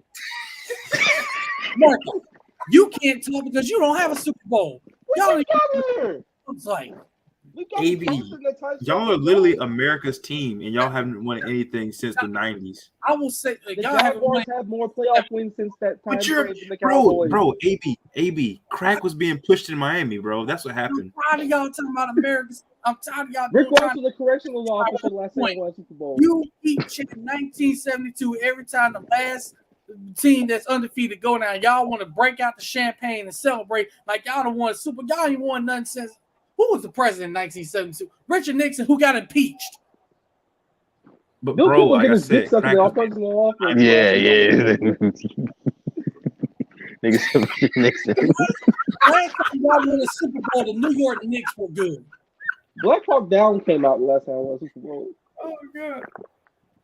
Hey, at least we won a Super Bowl. I can't say the same about the Jaguars. Although we I would just say, got here. real quick, just- real it's quick, like their third day out here, bro. Yeah, I will say this. I will give Marcus. I will say this for Marcus though.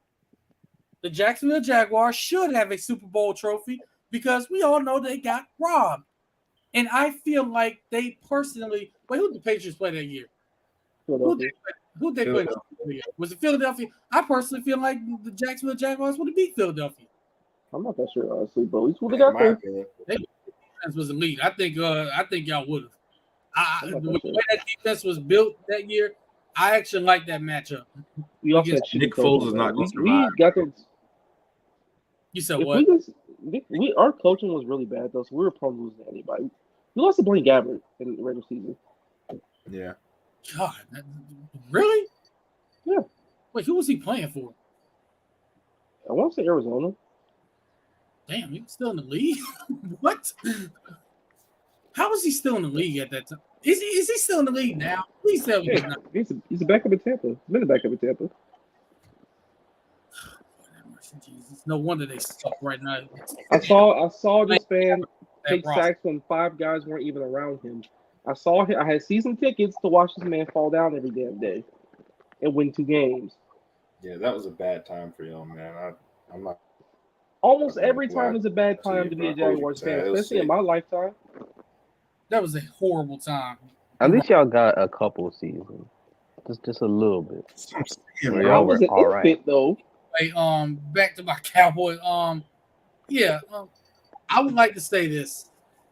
You know, people are talking about, well, Dak didn't play that well. Dak didn't have to throw the ball that much, first of all, because we ran for 220 plus yards.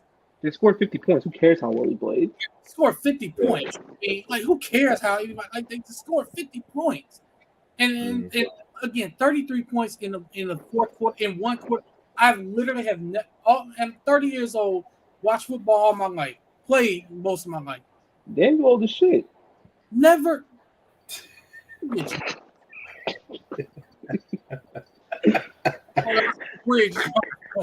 Anyway, before I'm gonna try to finish this before Marcus' hairline receding beat me, but you Okay, know, Gerald.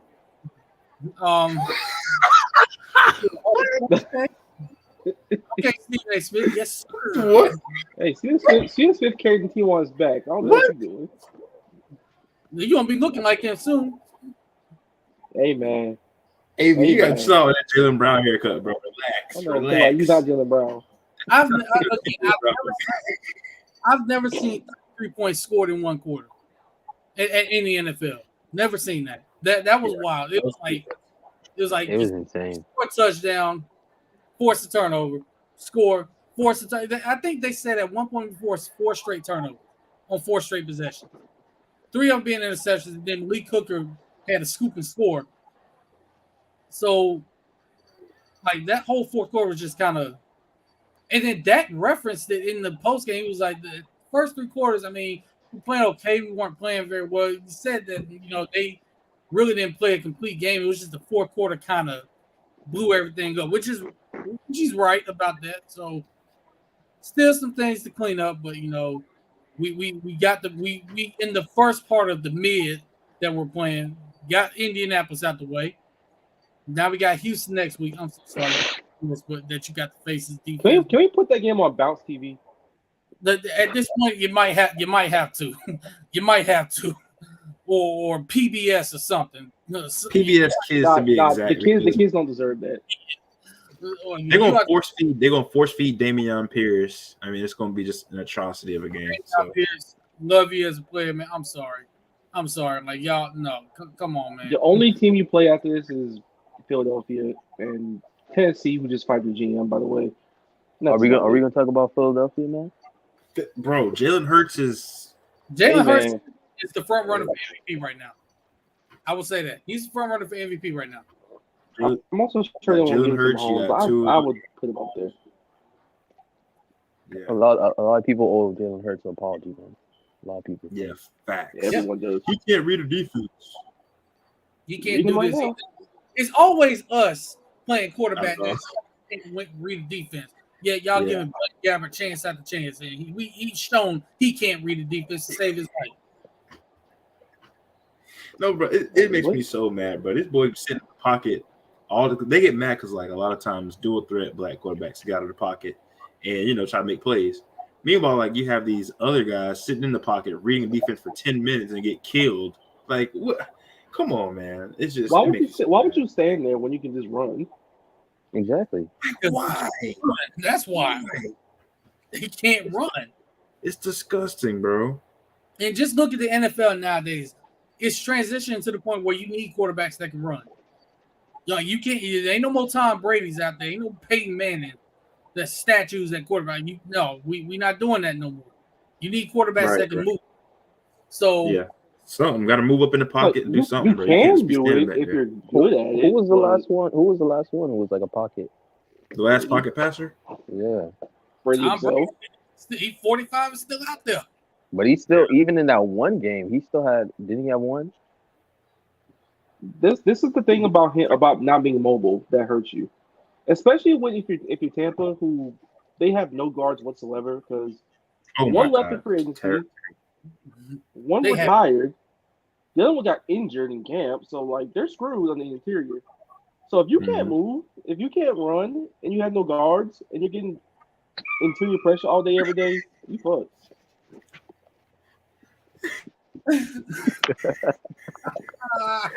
Oh man, Yeah, you need to, like Marcus basically just explained in a great way, by the way. Love the way you explain that. But yeah, you need mobile quarterbacks.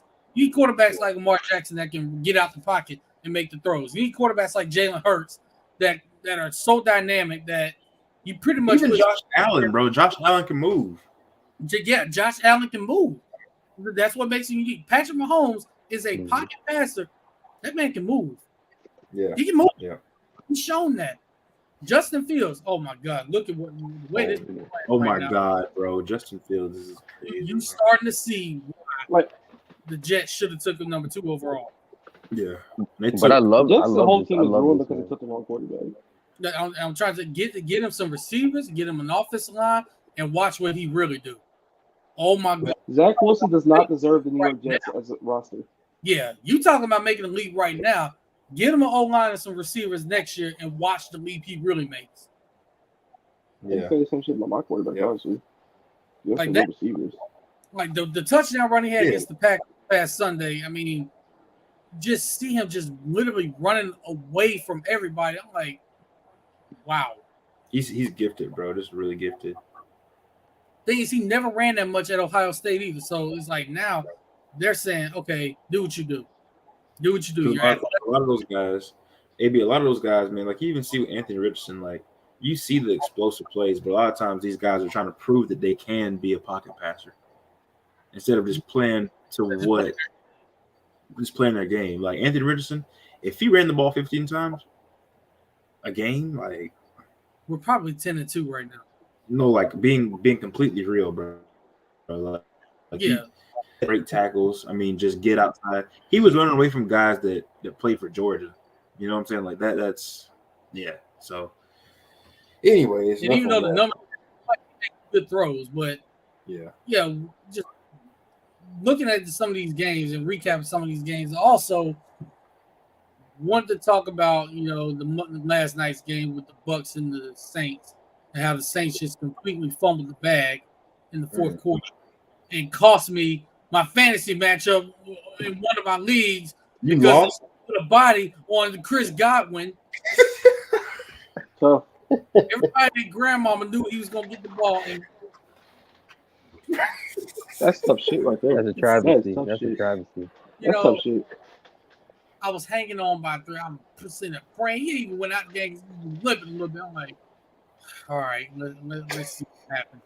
And, you know, he decided to get a cortisone shot and get his behind back up in the game. Yep. You know what? New Orleans, I love y'all as a city. I love the food there.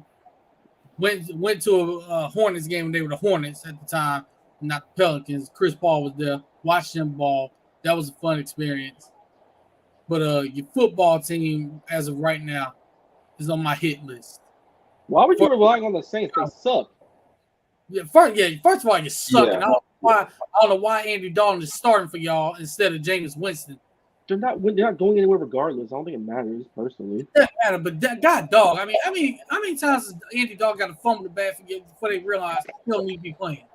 Who cares? They're not going anywhere. They don't have their first round picks. Just play the damn season out. I don't think it matters too much. Oh, and they don't have a round pick. Yeah, Top five now. They're just playing to play.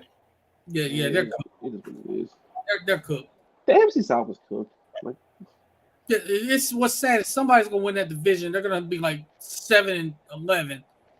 Or someone has to. They're gonna Somebody get gotta win fucking took. You know what they should do? If everybody in the NFC South has at least 8 losses, none of them teams should make the playoffs. I don't care who won the division. None of them should make the playoffs. Period. Yeah. That's why I kind of hate the format, like with the guys in the division. But my It's thing is, just like- who should get in over them though? Because the NFC stinks. If Tampa wins that division at 7-10, and the Cowboys don't win their division, Tampa gets to host the postseason game, and we're going to be like 14-3 or something like that. Like how is that? How is that even possible? That's unfortunate. It's Like- most likely gonna be Tampa. Like does That's everybody unfortunate. think that needs to be changed? I mean, what are the odds that the team in your division has one loss? What are the odds of that, AB? I mean, Think that's about true. That's true, and I think Philly's going to at least lose at least one more game Probably. I mean, it's how it works. or game. Watch it not be against the Cowboys and be against somebody else because It's not gonna be the Cowboys. It'd be fucking funny if it wasn't. And J Money, I hope you're still on here.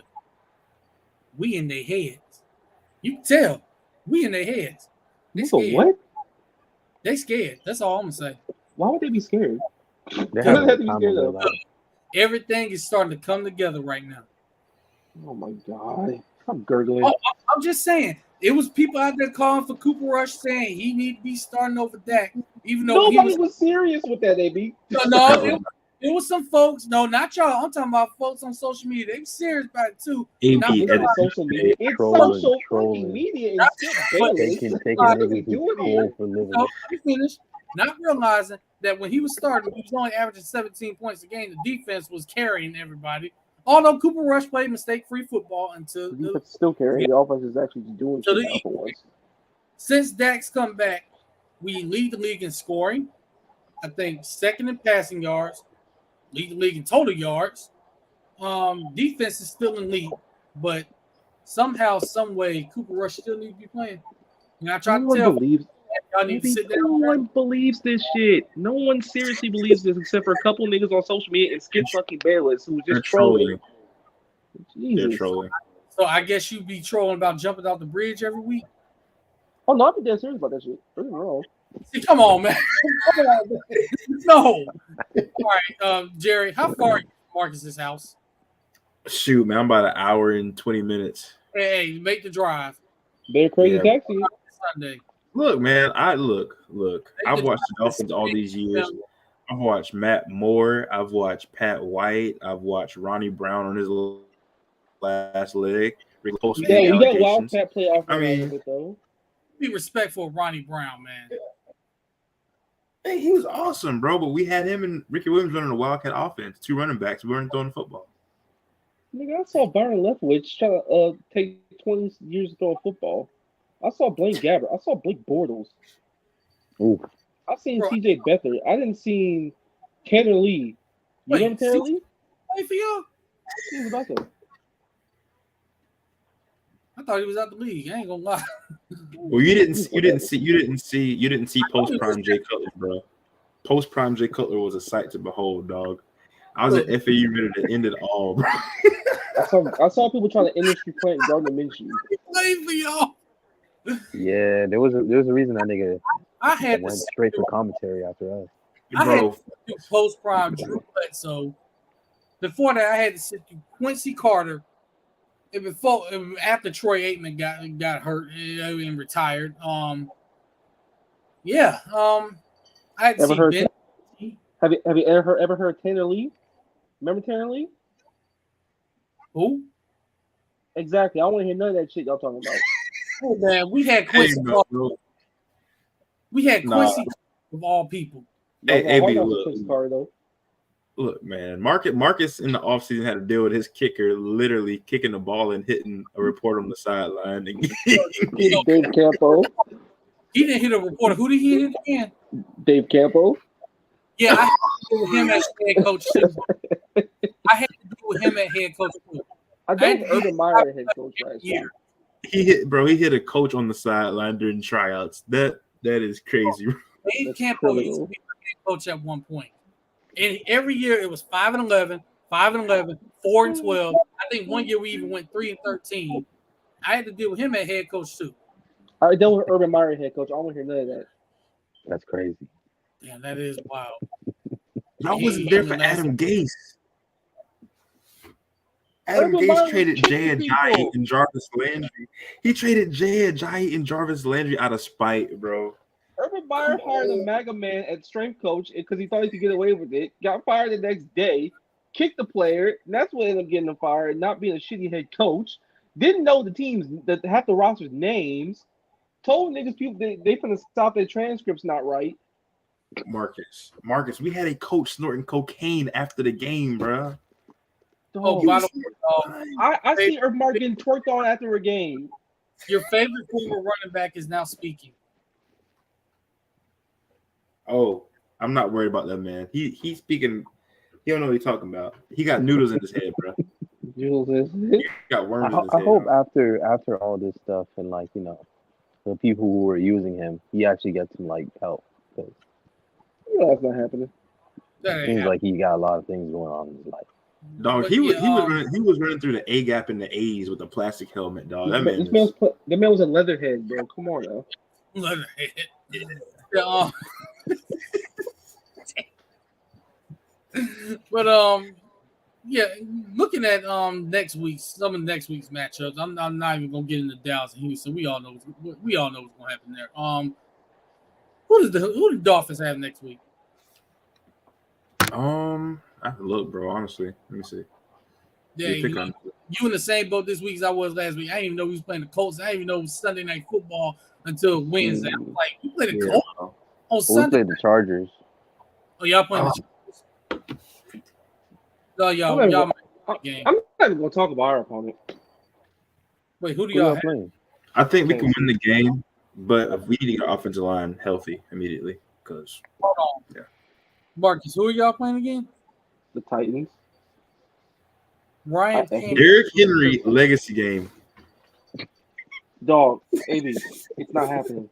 Our defense is terrible. AB One needs y'all to win that. also one of the last time we went in Nashville? 2013. Are they sophomore in high school?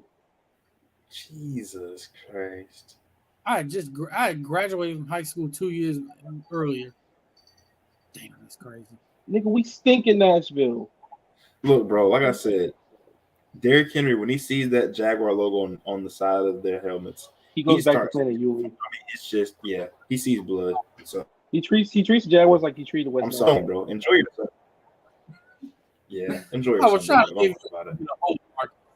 There is no hope. This defense is shambolic. Trevor Lawrence might die. Our receivers are Uber drivers outside of Christian Kirk. Hey, look, Ryan Tannehill is their quarterback, though. He Nigga, might go an interception or two. he's not throwing the pick. Nigga, we put Buster Brown at cornerback. You playing Ever who? heard, ever heard of Buster Brown? Oh, Trevor Lawrence not playing? at corner. Okay. Wait, Buster Brown's the cornerback? Buster Brown. Who's Tyson that? Campbell's fighting for his life. Your outside first there. name, if your first name is Buster, you probably are a buster. Hey man, you playing a Canadian football quick, league bro. corner. Because I want to get a little bit into basketball as we close out in the last few minutes here. So Talk we have about it. I'm not talking about it. We're on a 2-game losing streak right now. Man, I don't want to hear that. What'd you shit. say, Marcus? You all right? We played the G League roster again, so All I'm saying is the East is fun. He's top of it anyway. Oh yeah, we can get into it now. The East is fun, bro. I as a Celtics fan, I'm happy about where we are, but I feel like there's still some more room to grow. I think defensively we have to get better. That'll get us through the playoffs. If we want to end series soon, we have to develop defensive identity. And I think once Rod Williams comes back, we'll be fine with that. But we have trouble. Problems. Huh?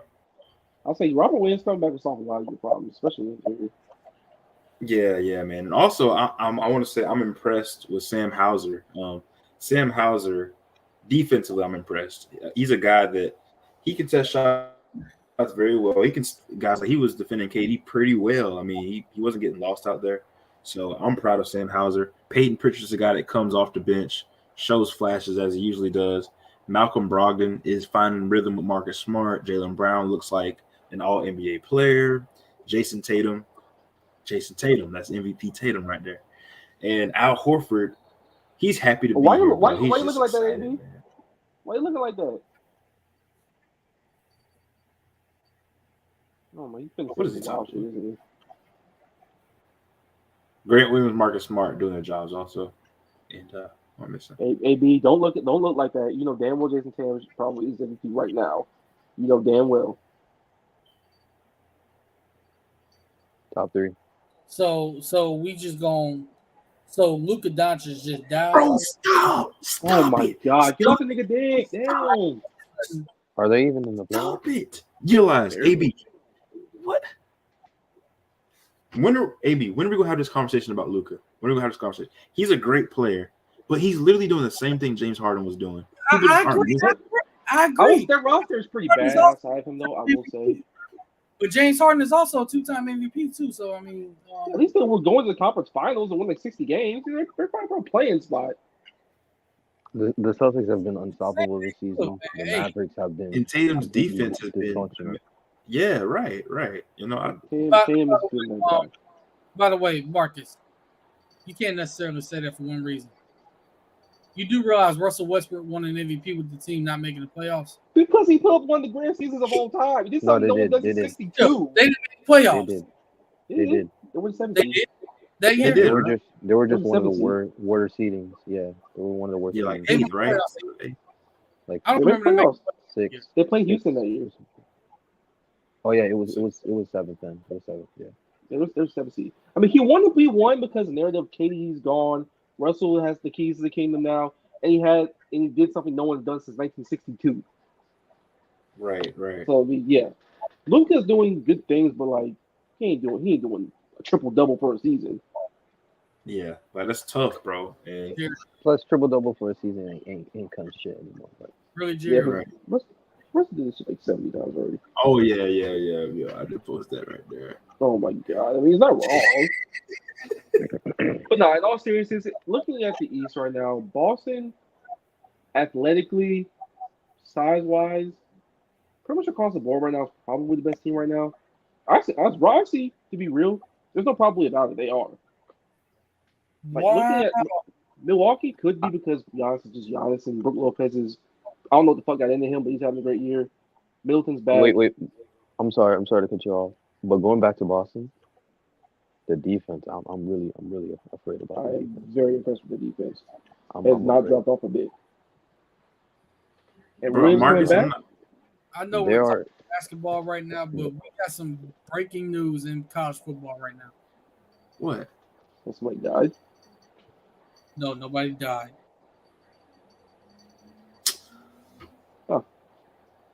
What? Okay. I'm You just interrupted the Celtics talk about that, man. The I'm blasphemy. just saying, man is a Wisconsin legend, and he's leaving. Because he's not the coach no more. Who cares? Yeah. Man, Anyway. Anywho. Anyway, back yeah. to Hey, looking at it like a Harry, I will give y'all credit. I'm impressed with the defense. this man's I not see, but gonna AV, play. They really haven't dropped off, but they're still. I mean, you just watch them out there defending on the perimeter. I mean, it is hard to get shots up against them. They are all over you. Marcus Smart pretty much. Man, come on now. I mean, it's yeah. hard to fight him. Yeah, I agree in a way, bro. But like, I think what really concerns me, if you look at the Celtics losses, right? Like you look at our losses against the Cavaliers and our losses against the Bulls, you really see how much Vucevic plays a role with his size and ability to stretch the floor, and Jarrett Allen and Evan Mobley. That gives us problems. And Donovan Mitchell can go to the basket. Evan Mobley will give anybody problems, to be honest. I'm just saying, I think we need to They're get missing. Rob. Make sure he's healthy. They're missing Rob They, Williams. they're gonna need him. I think that's why you guys are also linked to Jakob Poeltl from the Spurs, just so y'all can just like get somebody in there because their backup big position is even worse. It's Noah Vonleh, freaking. It's not even Noah Vonleh. Who's that white boy who I don't even know. I think it's trash. Luke Cornett. Luke Cornett. How's he in the league still? I would take He can Daniel shoot a Tyson three. on this team. Low key on the low keys. I'll take Daniel Tyson. Honestly, bro, I think he actually could be able to give rotational player on this team. Yeah. But nah, seriously, against like the Warriors, you're gonna need all the size you can get because they're trees. Giannis and Lopez having a hell of a year. But on the wings, y'all have them by far. That's not Middleton. Y'all have them there. Speaking of Cleveland, they beat the Lakers tonight 116-102. And early in the game, Anthony Davis had to leave the game due to flu-like symptoms. Influenza? I would say I mean, he didn't get hurt, so it's not an injury. I mean, that's positive. Out there, you're running, having the flu. I will say this right now. As somebody that's played in a football game and a baseball game with flu-like symptoms, say right now that is hard. That is hard. You have you feel about to yeah. You feel like you're about to die. You're like you pretty much like you holding on for dear life, stomach wise. You feel like you're gonna throw a bit every time you move. I was playing defensive line. It was horrible. I can understand. I mean, but Darnell, what were you about to say, fam? Besides that little come up, Anthony Davis has been amazing. He's been fantastic. Anthony Davis is reminding everybody why he was considered a top 5 player. The way he's played, I mean, he's showing like that's the Anthony Davis we want to see. Yeah, the dominant force in the paint on both ends of the floor. And you know what? Like, just look at this last game before this one against the Wizards. 55 points, 17 rebounds. But while watching the game, one thing that they said, and I noticed this, of the 23 shots he made, I think they said like 16 or 17 of them were in the paint. Yep. So that was a game where he knew where he needed to be. He knew he needed to dominate in the paint, rebound, just be that enforcer in the middle. And the Lakers offense, they've looked so much better since then. There's no secret, bro. They got to play inside out. I mean, that's what they should do. Yeah, they still have their problems, of course, but like if AD's playing like that, that shows you everything. Plus, December is going to be that stretch where I know exactly what they are because they got some of the harder games out the way, and then they got Toronto tomorrow, Philly on the 9th, Detroit they should win on the 11th, Boston on the 13th, Denver on the 16th, Washington again on the 18th, Phoenix the next day on the back-to-back, the Kings on the 21st, Hornets 23rd, Dallas on Christmas, Magic 2 days later, and then the Heat on the back-to-back. Atlanta on the 3rd, and then Atlanta on the 30th to close the year out. I don't like that schedule for them. They might. It's kind of they might. They're already like close to the bottom. They might fall back again. Yeah, bro, because they built themselves up, but they were so far in the trenches. It's like Because right now they're 13th right now. At 13th? Yeah, Oh, so they're back into the hole. they're back. By the way, Like Raphael is now speaking. That's nice. So, but I wanted to ask y'all real fast too, like, because I know we got the Heat fans on here, y'all too. But so, I know y'all been like, I'm not sure I understand the rotations right now. I notice a difference in the game when Kyle Lowry comes out of the game. Like when he gets in foul trouble, I think y'all are like better. I don't know. It's just what I know. trouble. Like Kyle Lowry, I think Gabe Vincent when he comes out there is better in some ways, in my opinion, from what I've seen. That's just from what I've seen. The only thing that I'd say like the defense is like just night and day. Yeah. It's night and day. Like I think anybody can say that. But in terms of offense, it's Kyle Lowry's the only guy. Oh, offensively, yeah. Who can really, yeah. Like he's really starting to turn it on offense, but it wasn't tonight. Tonight it was Tyler Hero. He had 34, but I mean, a good amount of guys didn't play either. Like Victor Oladipo made his debut tonight, but how did he play? You can tell he's a little rusty. He's kind of got to work himself in, but at least he's not stumbling. Yeah, he's not That's stumbling. the good part. I will say though, they'll get it together because it's the Heat. They'll figure it out. Like they're not going to be behind the Wizards or the Knicks or the Raptors. It's got to be Marcus. We're not good, man. We're not good. Y'all really shambolic right now? We're there's no hope for this team, but like what? We got to make some moves. Like if they don't make any move, they're cooked. They were the guy that they're relying on this season is hurt. Omar Yurtseven, and because he's hurt, the whole rotation is just completely fucked. It's just completely fucked. That's what happens when you have to rely on Omar Yurtseven. As good as he could be. Yeah, but see, as good as he could be, the thing is, if he's out there, he brings such a different dynamic that it's going to confuse teams that we play. But the problem is he's not out there, so everybody knows the rotations, and you have to rely on Tyler Hero not going cold. You have to rely on Bam being aggressive, and Jimmy hasn't played a lot this year either. It's like is there a guy you can rely against Boston. Sure. One of our best role players, Caleb Martin, who's been phenomenal this season, has been playing out of position, his whole entire position. Yeah. Just because we don't have a fourth. We don't have a fourth. And like our backup big Deadman is he's as bad as Udonis Haslem. No, he's still walking 6 fouls? Like we gotta play a 6'6", not even 6, a 6'5" power forward, Hayward Highsmith. It's terrible, man. It's terrible. It's not looking good for Miami. It's not looking good. Stinks. What are y'all thoughts on Bam Adebayo this year? And AB, you predicted that Bam would take a leap.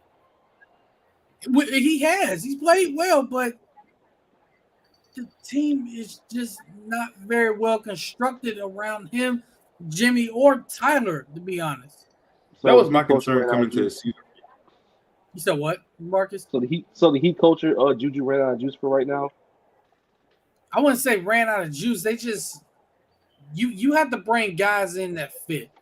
The roster is weird. The roster is not great right now. I mean, in terms of how everything fits. So it was always weird, but it fit that last year. That's why they got the number 1 seed. Right now, it's the reason why it worked last year. There was 2 guys. One, you had PJ Tucker. 2, you had Tyler Hero starting, who wasn't starting and was playing off of the bench. So the bench wasn't playing like dog shit. We literally lost to Memphis's bench without Ja Morant. Yeah. Like we lost to a fucking Pistons squad with the fucking Killian Hayes had a masterclass on somebody somehow, some way. Bojan Bojanovic like having a 30-point game. Like having to put on a masterclass tonight. Yeah. So what tells me the Tyler Hero masterclass. Okay. Wait, Tyler Hero. No, we lost by 20. Fuck Tyler God Hero. Damn. Fuck Wait, Tyler. what did you say, Come Darnell? on. Fuck Tyler Hero. Wait, Darnell, wait a minute. Hell. What? He not moving the needle no more. He's not moving the needle. Him and What- Kathy can get out of The Miami. 30 points don't matter if you're giving up 20. Like Yeah, he's still shambolic on defense. we're cooked, man. We're just cooked. Okay, We're so not good. from But Bogdanovich is like 6'8", so you know. yeah. Okay, so what I'm hearing now is It's not Bogdanovich. It's if you're letting Corey Joseph. Oh no. If you're letting Corey Joseph get off on you, man, like. Corey Joseph? And I know he's like the only guy who's like doing something on offense, but like this is I think we had this conversation like not too long ago, but it's like there's guys who get their points within the offense and guys who hijack the offense. Tyler Hero. And Hijacks the offense. He hijacks the getting offense. closer- he's getting closer to that just because he's talented and he wants to show off more things. But Oh yeah, I don't bro. know. Like he got paid. That's just on me. Like that's just on me. That's how I be doing. I feel like hold on. I feel but no, like you're right. he can- You're right. I feel like he can do that, but in a way where it fits into the success of the team. Mm-hmm. So he can still do that, but it can't be just him basically playing ice ball going one on. Like it can't be him being the quote unquote focal point. Like you have to kind of let it naturally happen.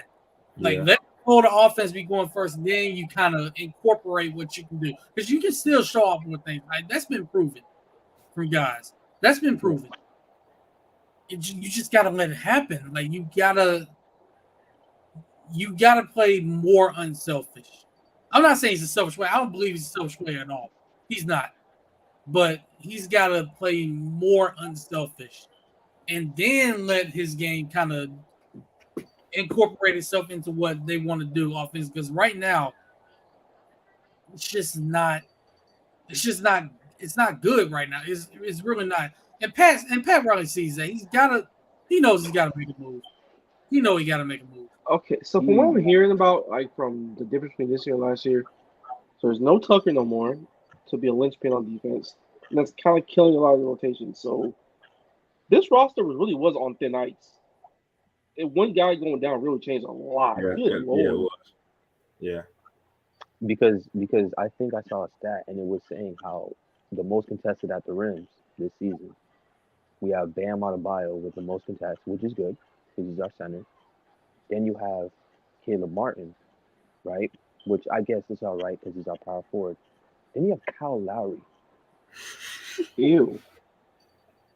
And if you guys noticed from last season, a lot of the reason why they were so good on defense is because they were able to switch and they can have PJ Tucker in the back line and he can guard that paint.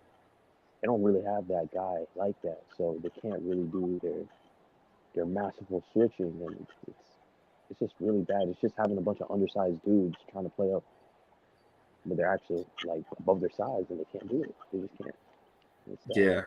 Yeah. It's weird, man. But y'all, I mean, I think y'all played pretty solid defense against Boston because y'all got in our faces and played up high, which you weren't expecting. But I will say, man, I think with the whole Tyler Herro situation, very talented skill. The guy can play, but again, I do think sometimes he has a tendency to want to play like two-man offense with like Bam running over the screen, just trying to like get around and get shots off a catch and shoot when nobody else is moving. They're just kind of standing there watching him do that, or he'll just take the ball from Bam on the screen and try to go to the basket. And it's like he may get the basket sometimes, but again, like guys like Max Strus, Gabe Vincent, even Bam are just kind of like standing there watching. And I don't think he necessarily understands that yet. He's still growing in his game, still growing in his role, but it has to change, bro. I mean, it really does, because that's not SPO basketball. No, I'll tell you one team, switching gears a little bit, that's looking all out of sorts. How's going on with the Warriors? Oh, Warriors are dad. out of whack right now. Dad. They're dealing with an issue of personnel. Yep. Yep. The And young guys aren't cutting it. Think about it. Losing Gary Payton II is really hurting them right Bro, now. Losing Otto Porter Jr. really hurt them right now. Yep. I don't put those two people do not realize just how they're starting to realize not just how important those two were. They're not names that are like household names, but they still make a huge impact on what you do, especially on the defensive side of the ball. Gary Payton II, what he brought defensively with that second unit, they're getting cooked out there now. You went from Gary Payton and all four knowing what to do and knowing the roles to Jonathan Kuminga getting lost in every backdoor cut imaginable. And James DiVincenzo is shambolic, and James Wiseman gets sent down to the G League again. Like you all of a sudden you can't just simply just go take all these young players and say, here, now you're the big role. There's no variance behind you. Good freaking luck. And you're looking at a team relying on a bunch of young guys who just don't know what they're doing out there. Mm-hmm. Absolutely. And then plus we got Jordan Poole. Hey, it was a pool party last season. You know, my man finally got his bag. But this season, hey, we see it multiple times where the league just catches on what you like, and they've been trapping him like crazy, and he hasn't been the same player as he was last season. And every young guy coming he's not better than Tyrese Halliburton. No, fuck no. Shit. Yeah. Shit. He's not better than that white boy. Talk down 305, talk. But hey, a lot of niggas said a lot of shit about that white boy. And he outperformed both of them motherfuckers. Mm-hmm. I mean, he hijacking the offense, but he still outperformed. But anyway, like that's facts. Klay Thompson, we need to have a conversation about Klay Thompson. I didn't think it happened, but I think it's time to have a conversation about him. I feel like we should wait just because he kind of getting there. He kind of getting there. He's still slowly but surely, sure. He's still trying to work his way back. I mean, he's coming off two of the worst injuries you can have. Case in point, those are two of the worst injuries you can have, and now he's in his 30s. Like Achilles and a blown out knee in your 30s, you lose that explosiveness. Because the one thing about Klay Thompson, shooting aside, that's whatever. His defense on the perimeter, he helped hide Steph Curry out there. He was the one that took the biggest perimeter responsibilities. And it's even worse now that, okay, now you're hurt, you're older, and you have two turnstiles out there. Well, Curry's not a complete turnstile. He knows what he's doing. But Jordan Poole, you really got to cover up for Jordan Poole's efficiency, especially when you play it at the same time. I mean, it's freaking ugh. It ain't great. That's a lot. That's a lot of play on Klay Thompson's plate right now. Yeah. They just for some reason can't find a way to get like all three of them playing well like they did last season, where it was Jordan, Steph Curry, Jordan Poole. Of course, bro. That pisses me off, bro. Freaking trash, dog. I'm saying somebody getting traded. Somebody got to get traded off in this rotation. How are we feeling about Andrew Wiggins? Shit, he's been amazing. He's been good. He's been pretty good, but you know, he's better than last season. Yeah, legitimately he is. Legitimately. It's just that there's just way too many issues in this rotation. So they gotta make a move. Bob Myers and them have to make a move at the deadline. They have to. Yeah, I think this year you're really seeing what having a good GM means and what having a good coach that knows how to fit his pieces together means. Like, so many teams are poorly constructed, and then you have a few teams that are pretty well constructed. Like Boston's one of the most well constructed teams in the league. Memphis, like, yeah, and then the Pelicans, and we were all high on the Pelicans and how they were constructed. We were all high. Like, they're solid, bro. Like they are really solid. Zion's getting there right now too. So his last game, he played phenomenal. He was playing lockdown deep. Like, we haven't seen Zion play defense like that since it's beautiful. I love it. I mean, it does help that you are playing against the Nuggets, who have their own issues. But hey, they got problems. And they up and downs right now. I'll say that. Yeah, right now the Mavericks and the Nuggets are playing, and ooh, you know, okay. That's another team that we haven't really discussed. The Nuggets. What do y'all think about them so far this year? Man, Adjustment. Like I really, because I think I was the one person here who said like I was really high on them. I totally forgot how adjustments come into the season. Yeah. Like guys coming back with major injuries, like you really got to adjust with that. But the role players have been stepping up. They're just the stars just haven't. And that's really been the main issue. Yep, I think they're always still just a piece or two away, like straight up. we've been saying it for 3 years now. Yep.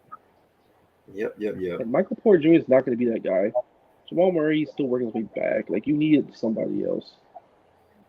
Yeah, that's facts. That's the tough part about Jamal Murray is that we know like how good he was in the bubble, but it's such a hard way to just build yourself back up there. And lately he hasn't been killing it like that. Like he'll have flashes. He'll drop 25 one night, and then all of a sudden you won't see anything from him, and he'll just get lost on defense. Yeah, defenses, and when you're an injured player like that, man, if you're not great on defense, it already makes it worse. So, just weird, man. Just weird. Yeah, it's kind of bad. The last, my fault. No, you go ahead. No, sorry. Speaking of defense, like that was their calling card. Like ever since they broke out in, I think it was 2019. Like their calling card was defense, and this year they have been a very mediocre defense team. Yeah. So it's a big drop off. Like it's kind of bad when like the best help you've gotten in the last several years has been Jeremy Grant, and now he's gone. He's been gone for a while, and like, that's kind of been your best like help you had outside of Jamal Murray. Now, to Jeremy Grant's credit, he's been hooping right now in Portland and hooping pretty much everywhere he's been, honestly. But bro, everywhere he goes, he makes such an impact. He does. Like he's athletic. He's tall. It's something. He actually would become quite handy right now for Denver. I'm not gonna lie, he really would. Yep. But that was a break. But if Denver, it's still pretty early on, so. Yeah. And the West is like super tight. So if they can hold on and maybe just find a stretch where they can get some of their guys in consistency. Let me pull the standings up actually. Yeah, right now Denver's up 69-67 in the third quarter.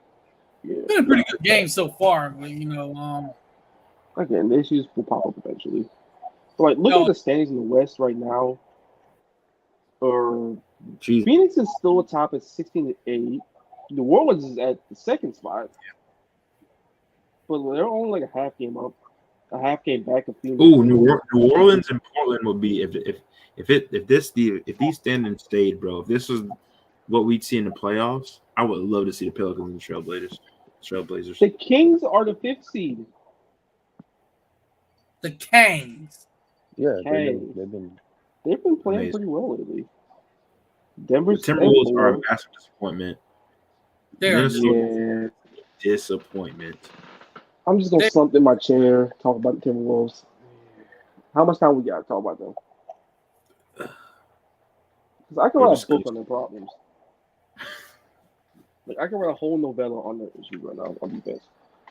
Cat and Gobert, the Cat Gobert experiment is a profound disappointment. That spacing is like it's stinky spacing, bro. Like Anthony Edwards cannot find anyone in the paint because Gobert is standing right there.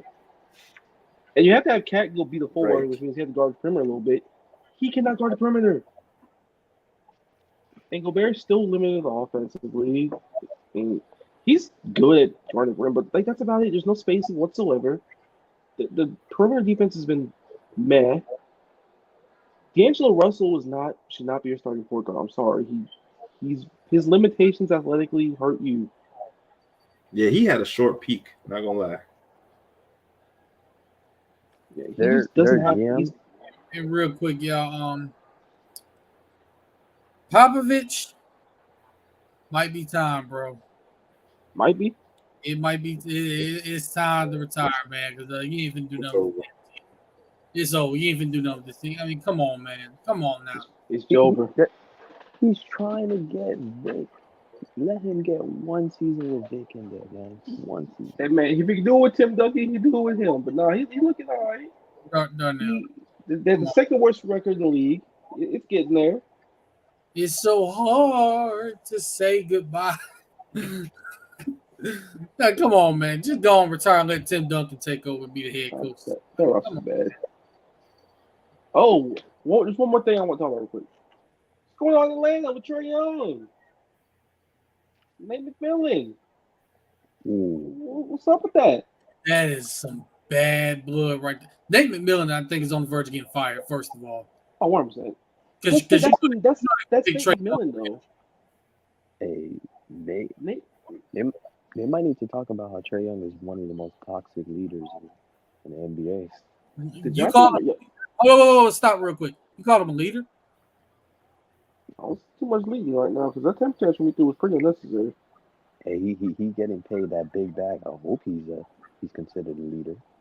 He's not, and that's the problem. He getting that big bag, and he's not a leader. The leader on the team is the guy they traded for to help him. Yeah, your leader can't be this toxic. So Nate McMillan is Nate McMillan, sure, but come on, Trey, you can't do all this. They're gonna either fire Nate McMillan or trade Trae Young, and you know the latter ain't happening. That is not happening at all.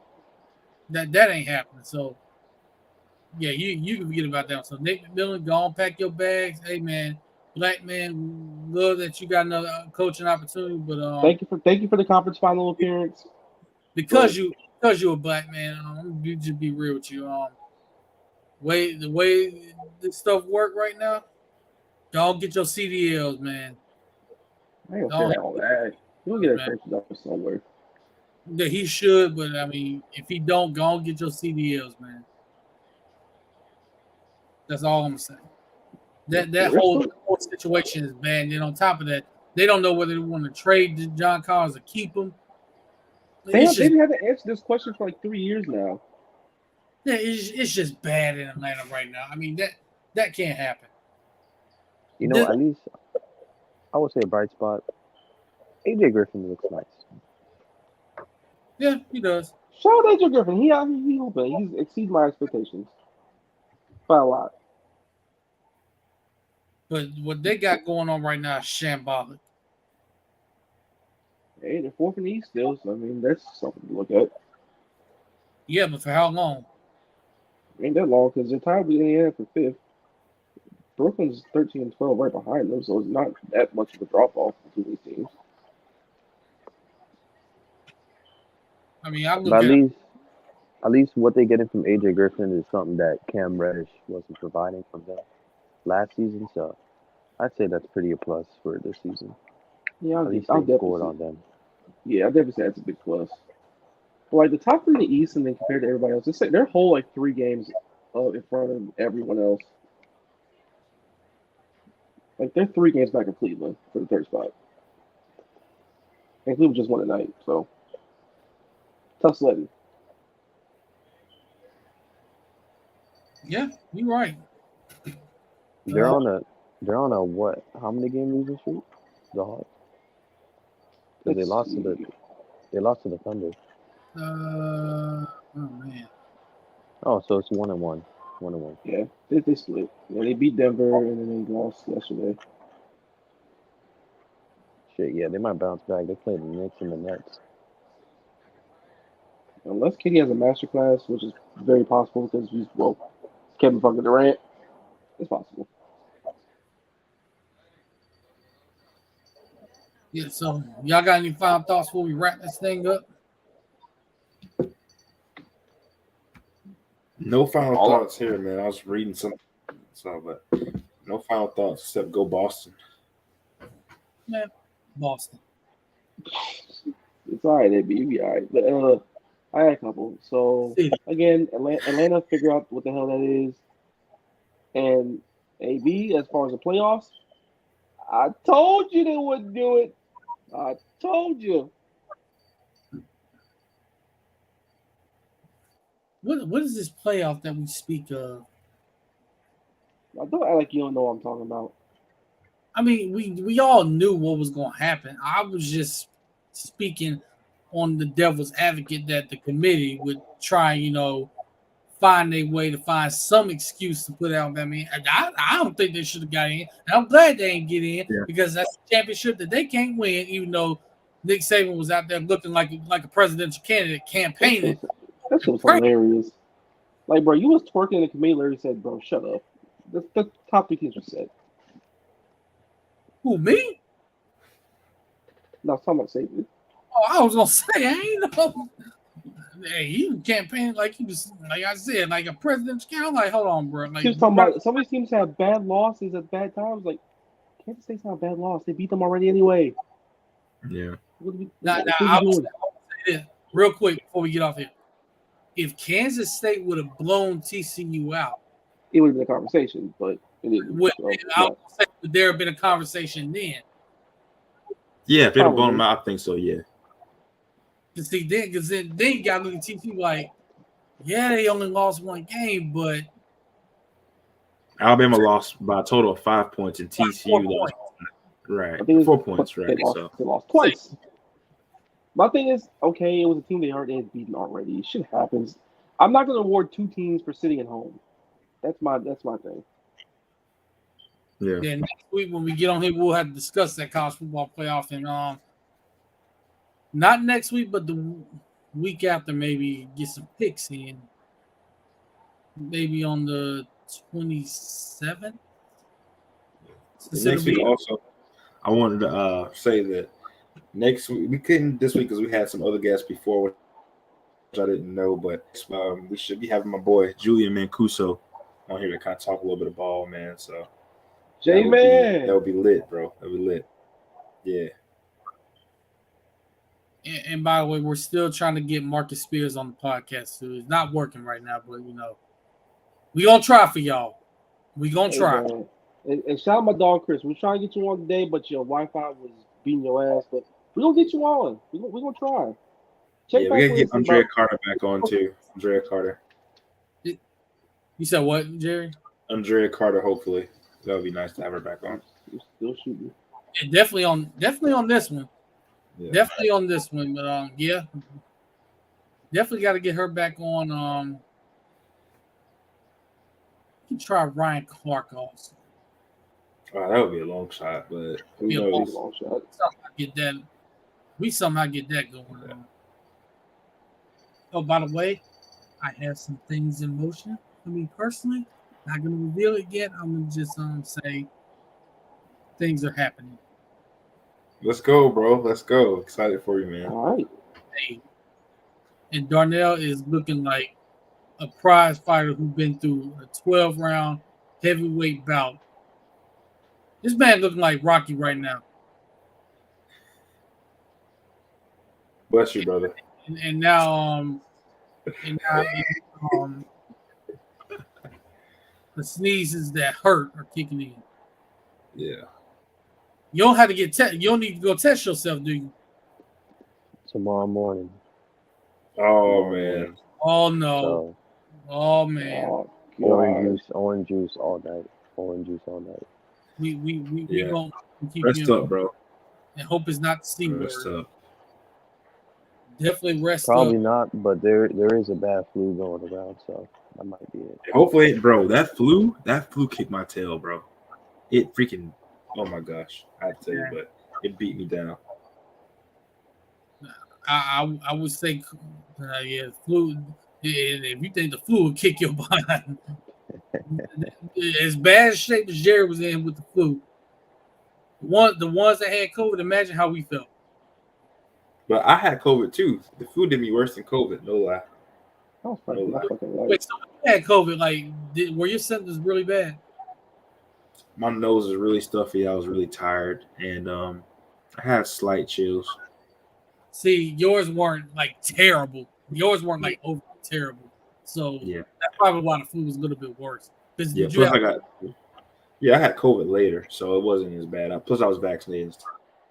So the flu, I was vaccinated too, and I still got it bad. Oh yeah, it happens. You know how bad it hurt when when you try and get up, you try and get up, and all of a sudden your body just completely start hurting. Like, yeah, let me lay back down. Yeah. Yeah, it's been a great show. We'll definitely be back on here next week. Nice to have Jaquavion Frazier of the Florida Gators join us now. I'm just kidding. Thought it was him at first. I was like, hold on a minute. Don't listen to T-Top because Jaquavion, like I said, Jaquavion Frazier somehow entered the portal and transferred to Clemson. Tony, if you watching, you getting your CDLs. I'm not playing. You getting your CDLs. That's all I'm saying. You gonna have to get your CDLs. But do I have the song this week? Or You got the song, sure. You got it. Do I? When's the last time I had it on here? Yeah, I don't know. It might have been you. Yeah, we're gonna do this. Let's do K Tronada. K Tronada. K Tronada. I thought you said K said I said right. Wait, I'm like, what? We're not doing this. We're gonna do K Tronada. Vexo. K Tronada, baby. You'll have to All play right. it. I ain't never gonna find that one. This is EDM Jerry. EDM type Jerry, bro. Whoa. Is what? What? You said what? Look, if you know about, if you know, you know. Trust me. If you know, you know. K Tronada's him, bro. K Tronada is the one black person that's alternative music that people default to when they tell women they listen to alternative music. All right, let me see what. Am I wrong? You're not wrong. He's sold him. He sold him. How about that? Sold him. I've done it a time or two. I will not front. Bro, that man be having me. I'm telling you, bro. He be having me bumping, man. Yeah, we did. We did earlier in the show. We did earlier in the show. So, yeah, we're gonna go with whatever the hell Jerry picked. But no, we're gonna listen to it though. We're gonna listen to it. And by the way, Just trust me, bro. by the way, since it's almost midnight in Georgia, Jerry, happy birthday. Hey, man. Thank you, bro. Thank you, man. Thank you. Yes, sir. Yeah, bro. Getting old. Almost. By the way, 42. I like that logo you got. Don't know how much you charge, but we're gonna need to add Marcus's face to the logo of our other podcast because right now he's threatening to void his contract. It ain't looking good right now. That's all I'm gonna say. So we got we can get like 3 stars. 3 stars for me, Marcus, and AB here. Something. Y'all make sure y'all treat Marcus right, man. Yeah, for real, bro. Respect I deserve. We trying to get him on it. If I could, I'd get Hayes Fawcett to do us one, but ain't no telling how much he charged. I know he ain't charging recruits, but ain't no telling how much. AB, also make sure they change your logo too. They got you. What is that? My eyes ain't that big. You got ripped off. I'm gonna have to put some dreadlocks on my avatar. I'll do that. At least get the mustache. That's your signature, bro. Nah, I can't do that. I'm gonna just put some dreadlocks on there and call it a day. AB gonna come up here with John Morant dreads one day, bro. Or Nerlens Noel dreads. Jimmy Butler extensions. It ain't gonna be that. If my dreads look like him, it's gonna be John Morant. Because his at least look. How can I put it? You gonna say the man cute, bro? Oh my god. They look like they're done by normal people. They don't look like Nerlens Noel. I don't know what he got going on. Jimmy Butler, don't get me started. I don't know what kind of phase he was going through, but yeah, don't get me started. Nerlens got his hair twisted by white girls at FAU. Don't ask how I know this. Honestly, I think I know what you're referring to, Jerry. Some people have fallen victim to that. You got to be lying. No, I don't know for real, but I can, yeah. He's actually not lying.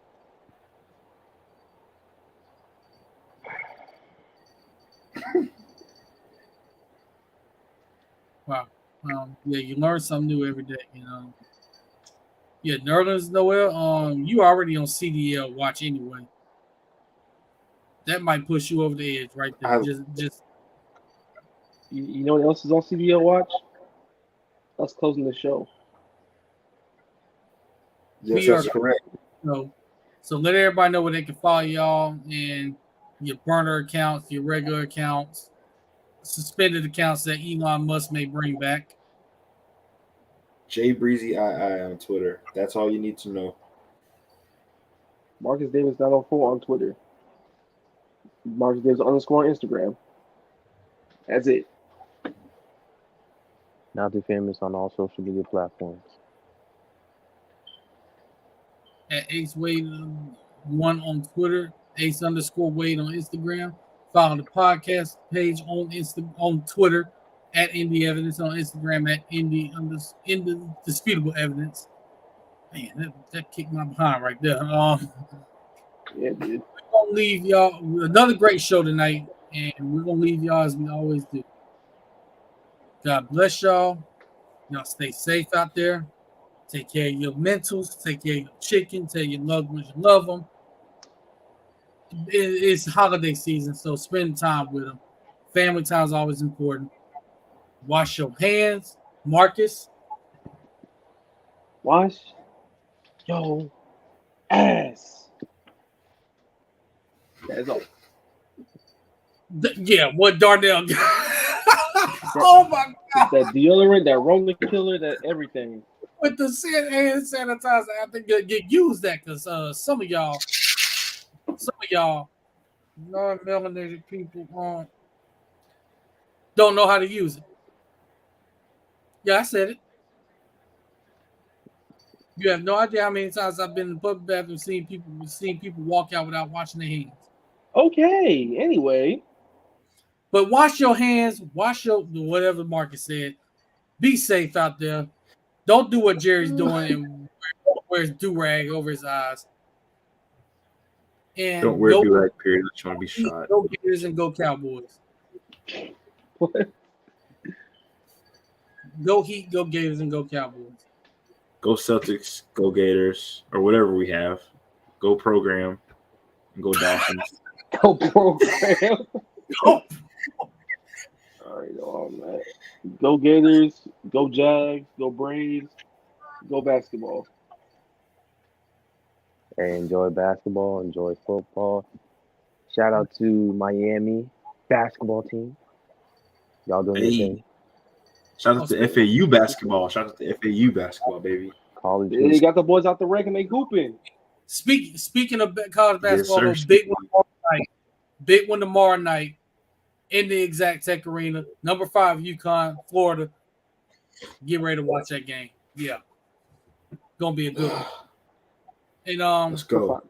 Braves, go Cubs, go Yankees. Even though I'm a little bit on pack watch right now, I'm nervous. You can always be John Heyman. Oh my God, he's gone. Oh, that was shambolic. Oh, I apologize. Yeah, you think? But yeah, y'all have a great night. God bless y'all. God bless, man.